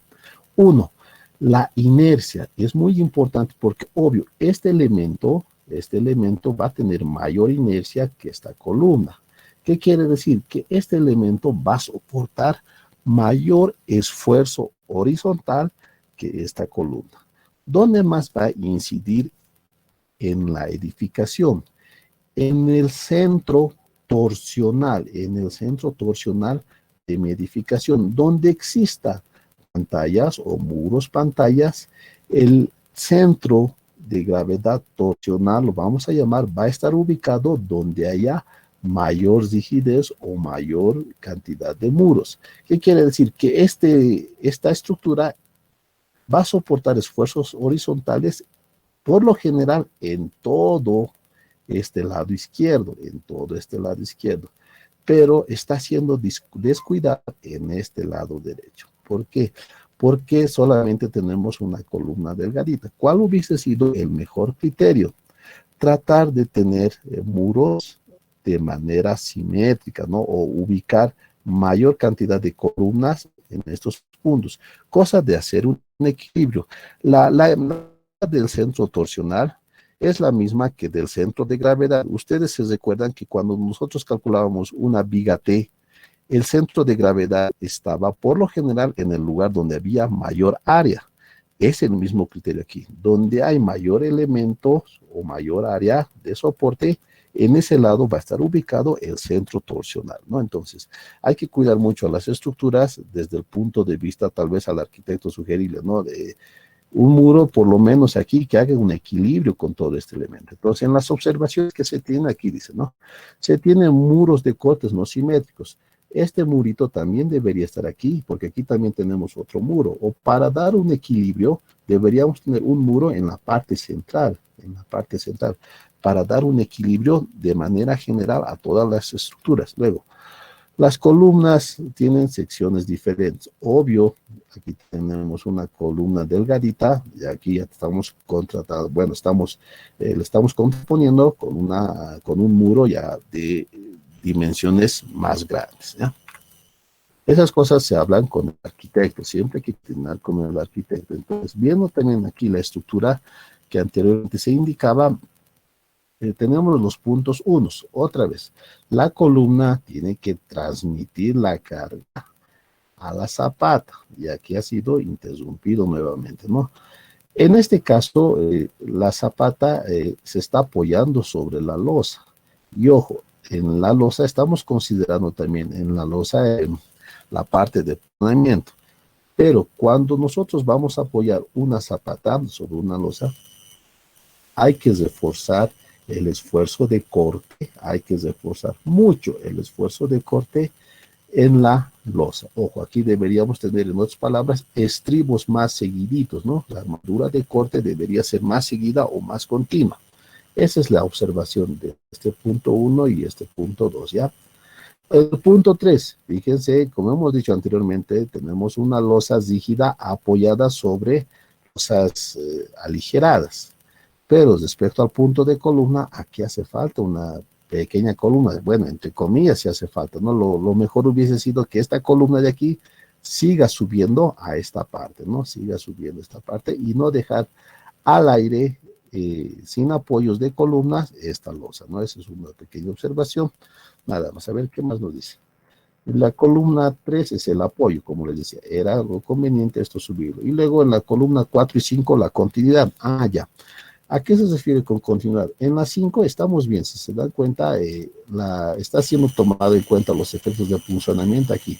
Todo está siendo vaciado, no tenemos aligerados, está bien. Y aquí, en la columna 4, ¿qué le costaba un poquito más cesarlo aquí? O sea, deberíamos vaciar esta parte más. Todito esto ya deberíamos desaparecer y no tener dos cuadritos de aligerado, ¿no? Por alguna razón yo de alguna forma hubiese tratado de meterlo aquí todo vaciado, por así decir, y estos aligerados, tratarlo de ya no considerarlos. Pero pasa, ahí está mi columnita que faltaba, ¿no? Bueno, y esto hay que faltar hasta aquí abajo, ¿no? Esto hay que ir alargando hasta aquí abajo. Verticalidad, uy, eso es un problema también terrible. Aquí, por ejemplo, es notorio la verticalidad, ¿no? Y es bien fácil darse cuenta trazando nada más con alguna línea y todo eso. Por ejemplo, la línea debería ir recta, nada más, ¿no? La línea deberíamos ir recta y tranquilamente no cumple la verticalidad, ¿no? Aquí, te fijas, este puntito deberíamos ir de manera, son detalles que tenemos que controlar en nuestro óbito, nada más, ¿no? La verticalidad. Esto es, por ejemplo, de una imagen de internet. Pase en nuestro medio. Fíjense, entonces, aquí está. No se está cumpliendo la verticalidad. ¿Dónde es el problema en la verticalidad? Que nosotros, que debería haber considerado la excentricidad. Si nuestro elemento no está sobre una misma vertical, va a aparecer, depende de la cantidad de pisos, un esfuerzo normal de compresión, como sabemos, ¿no? Y al no estar sobre el centro de gravedad de la columna inferior, vamos a producir una excentricidad. La excentricidad puede ser 5 centímetros, fíjate, no hay problema, la excentricidad puede ser 5, menor a 5, menor a 3 centímetros. Pero recuerden que para el momento flector, a esa excentricidad tienes que multiplicarle por el esfuerzo axial que está viniendo. Imagínate que esta estructura sea de 20 pisos, aquí arriba tenga 20 pisos por encima. El esfuerzo normal va a ser de 20 pisos. Y si eso lo multiplicas por una excentricidad, así sea de 3 centímetros, ya tienes un momento flector grande. Entonces hay que tener cuidado con ese tipo de verticalidad en las estructuras. Si no me equivoco, esto es en Sucre. ¿Qué pasa aquí? Esto es en Viacha, esto ha pasado en Viacha, en uno, a ver, aquí creo que tengo la dirección, en una fábrica de ladrillos de Viacha. Se ha producido una lluvia torrencial, luego se ha vuelto granizo y las cargas de nieve, ¿no? Entonces, en este caso, como ustedes podrán ver, las columnas se han doblado. De alguna forma, ¿cómo tengo estas imágenes? Son estudiantes que me han llamado, me ha pasado así, ¿qué puedo hacer? ¿Qué es la solución? Entonces, ¿qué es lo que ha pasado? ¿Cómo asumimos el problema? Entonces, de ahí viene de esos fotitos que voy capturando y que en algunos casos no los han debido ver. Entonces, ¿qué ha pasado? Debido al exceso de carga de nieve que no ha sido considerado en el tinglado y supuestamente este tinglado, bueno, este techo, esta cubierta, está bien sujetada en las columnas, está bien sujetada. Por alguna razón, solamente la estructura de al lado ha colapsado, pero aquí no. Pero ¿dónde está el detalle de estas columnas? Si bien se han ido doblando, si bien se han ido doblando, hacía falta una columna, bueno, hacía falta, perdón, una viga que una a todas las columnas, fíjense. Entonces, no es recomendable solamente realizar columnas para que sirvan de apoyo a las cubiertas. También lo correcto hubiese sido que entre columna y columna tengamos una viga de unión, ¿no? Una viga de enlace con todas las vigas, ¿no? Una encadenada en algunas cosas, le llaman. Entonces, esta afán de unión entre vigas, entonces, a eso ha producido que las vigas no trabajen de manera conjunta, ¿no? No trabajen de manera conjunta, entonces, ya ha producido distintas deformaciones en sentido lateral en los extremos de la viga, ¿no? Pasa aquí, creo que tengo otro ejemplo más. Aquí es. Esta es una fotito también y me ha llegado por internet. Este es el VIH y este es el internet. Aquí, ¿qué es lo que está pasando? Ojo aquí en este punto. ¿Por qué se ha vuelto punto crítico? Porque aparentemente en este punto, aquí debemos tener seguro una columna de hormigón armado. Y en este punto ya no se ha considerado la armadura desde fuerza. No se ve la armadura desde fuerza, ya. No se ve. Posiblemente esto sea una columna solamente de hormigón y no tenga vasos de acero. Y al igual que en este caso, ¿dónde están las vigas? Fíjense, ¿dónde están vigas? Solamente tenemos losas. ¿Y dónde está la viga? En el caso que, bueno, si hubiese existido una viga, yo estoy seguro que no hubiese pasado de esta deformación, por así decirlo, en este sentido. No se hubiese entrado, la hubiese sujetado a esta parte de la columna. Entonces, es muy importante la participación de las vigas que estén unidas en las columnas, ¿ya? Siempre, siempre, siempre. No sé qué más hay aquí. Ah, ya. En algunos casos las columnas también son maltratadas por los mismos mestizos para colocado de las instalaciones. En este caso, viga y columna, viga y columna. Y como en la anterior clase les decía, se podría evitar las vigas porque depende, ¿no? El diagrama de momentos va a venir de esta parte, ustedes saben, luego ojalá en este caso esté bajando y llegue por este punto, ¿no? Y luego siga continuando mi diagrama de momento. Aquí ya podría ser, pero hay que tomar en cuenta que no esté dañando ninguna armadura de esfuerzo, pero en la viga yo voy a tener mi esfuerzo de compresión que tiene que ser continuo para llevar todas las acciones o todas las cargas a mi zapate y no puedes interrumpir porque recuerden de las cuantías, si ustedes se recuerdan en la ecuación cuantía, ¿a qué era igual la armadura de acero? El acero solamente aguanta el 10% y el otro 90%, ¿quién tiene que aguantar? El hormigón. Por tanto, no puedes dañar al hormigón de una columna para nada, ¿ya? No puedes dañarlo para nada. Entonces, ojo, nunca vean o realicen perforaciones en la columna, nunca, nunca, nunca. Ya porque el principal aporte de resistencia de la columna es el hormigón y la sección de hormigón es muy importante. ¿Qué más? El maestrito siempre te va a decir, ingeniero, ahora, ¿cómo lo voy a colocar esta columna? Si tú no vas a obra, el maestrito lo va a colocar en un extremo. Dalo por hecho que lo va a colocar. Entonces, lo recomendable es que la columna esté ubicado al centro. Esta viga debería ir ubicada al centro de la columna. ¿Ya? La viga y la columna deberían tener un eje de coincidencia, ya un punto de coincidencia. ¿Por qué no se recomienda otra vez? Si te das cuenta, aquí yo tengo una carga, pero la carga que viene de la parte de arriba ya está tomando en cuenta una excentricidad. Ya tenemos aquí una excentricidad. Entonces, esa excentricidad va a aparecer aquí. Ahí está tu excentricidad.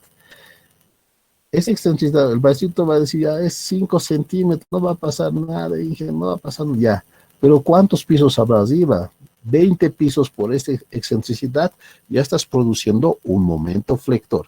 Y esta columna estará diseñada para resistir ese momento flector. No, no. Es por esa razón, en este capítulo les hemos dado cómo diseñar columnas con esfuerzos flectores, ¿ya? Entonces, para considerar una excentricidad total, ¿no ve? Entonces, por esa razón, el tema de hoy era de columnas. No sé si hay algo más. Bueno, hasta aquí termina nuestra sesión de hoy. No sé si alguien tiene alguna duda al respecto.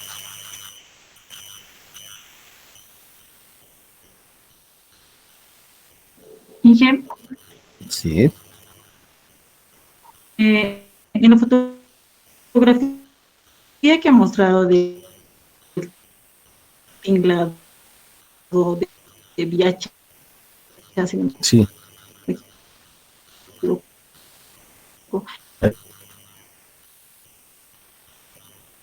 Linda, se ha cortado tu comunicación, no puedo escuchar, se ha entrecortado, no sé si alguien escucha completamente, pero no he logrado Inge, escuchar muy bien. ¿me escucha? Sí, sí, ahora sí, sí, ahora sí te escucho, Ya. ahora sí. En el Inge, le tinglado, ¿qué ha decía pasado ahorita? en la fotografía que ha mostrado del tinglado de esa, ¿cuál es la solución que se ha dado, Inge, para la inclinación, digamos? ¿Cuál es la solución que se ha dado a esa columna?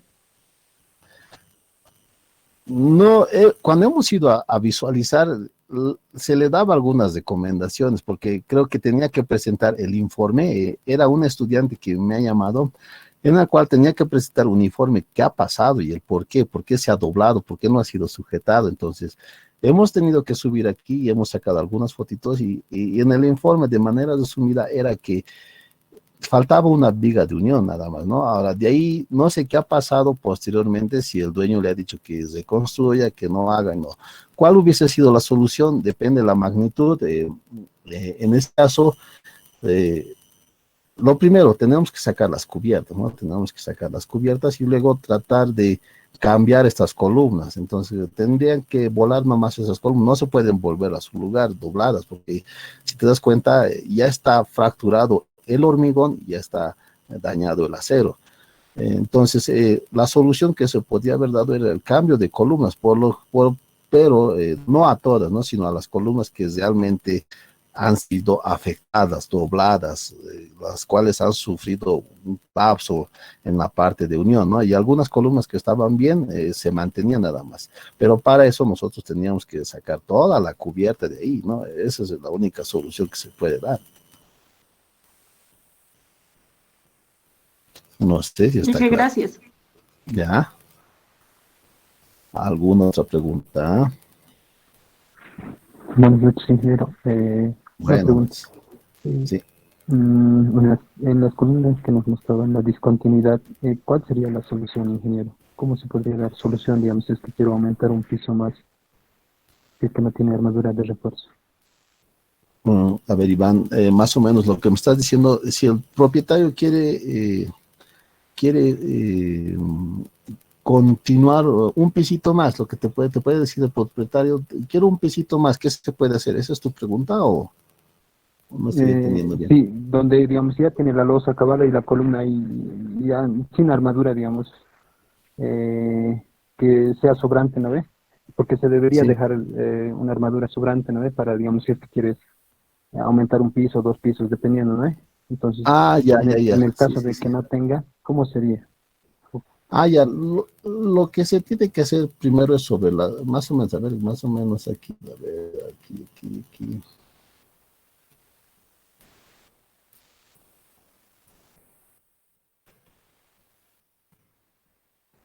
Más o menos, a ver si lo que yo te estoy entendiendo, en este caso, lo que no se debería haber hecho era esto, ¿no? Entonces, el colocado. Lo correcto, ¿qué es? Es picar. A ver, uno, nosotros tenemos que verificar si esta columna puede aguantar un piso más, pues si esta columna puede aguantar un piso más, entonces, en alguna ocasión a mí me ha tocado eso, cuando estaba trabajando en provincia me decían, ¿no? Se puede aumentar una columna más y hemos hecho las verificaciones y tenía basas de eh, cuatro, en el piso inferior tenía cuatro piecitos de media, nada más, y la columna era pequeñita de 20 por 20 y querían sí o sí los comunarios aumentar a toda su estructura un piso más. Entonces, sí o sí querían aumentar, no es que podemos, han preguntado, podemos, no, vamos a aumentar un piso más y necesitamos la aprobación y la recomendación del ingeniero, o sea, sí o sí querían aumentar.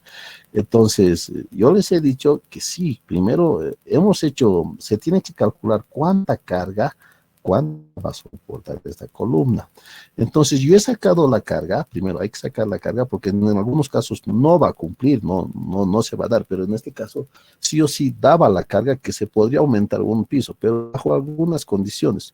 Ya no se puede, si bien vamos a colocar o continuar con las columnas, la losa de la parte que quieren aumentar, hemos sugerido que ya sea de madera, ¿no? Un entablonado de madera, que el último piso toda su losa no sea vaciada de hormigón, sino que sea entablonado de madera. Esto a fin de que no, de aligerar la carga en el piso inferior. Entonces, sí daba todo eso. Y otra, que no sea que toda esa planta nueva, que no sea al 100% ocupada o habitada o tenga función, sino que una parte ya sea como una especie de terraza o un pasillo largo o un pasillo corto. Entonces, son esas recomendaciones que hay que dar.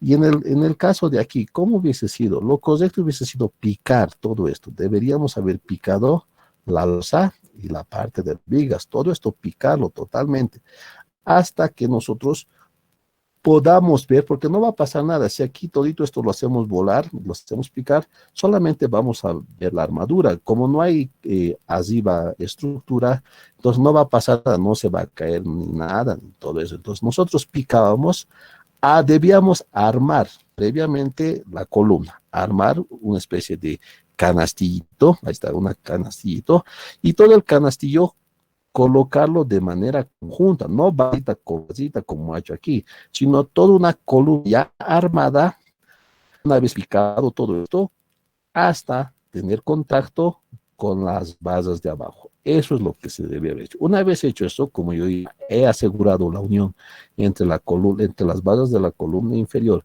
con nuevas bases, recién debe haber vaciado y tener esto, ¿no? Recién hubiera, no así uno por uno. Entonces, eso hubiese sido la solución que se hubiese dado eso. Primero hay que ver si la columna va a aguantar. Primero hay que ver eso, ¿no? Y luego una vez, si sabes que la columna aguanta, dar soluciones y luego supervisar que haga de manera correcta todo eso, ¿no?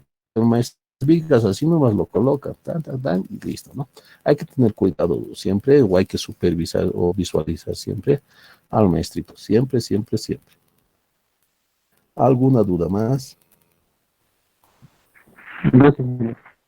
Ay, a ti, Iván, por la pregunta. Ya entonces, creo que ya no hay más dudas. Vamos a continuar con el siguiente tema. Nuestra sesión va a ser hasta aquí.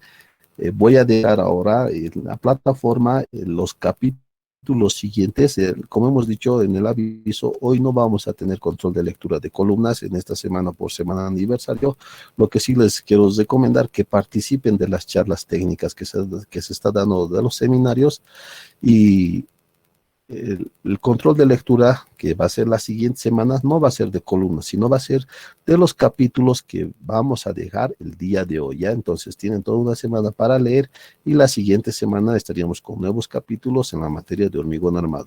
Con respecto a sus exámenes, me sigue faltando por revisar. Ustedes saben que está en función del carnet de identidad, entonces yo tengo que resolver para cada número o para cada terminación, y por esa razón no he publicado todavía las notas. Una vez que terminen de revisar, les voy a hacer llegar las notas y obviamente en el grupo del WhatsApp les voy a decir, ya están las notas, revisen por favor qué problemas ha habido, les ha llegado no su calificación y todo eso, ¿ya?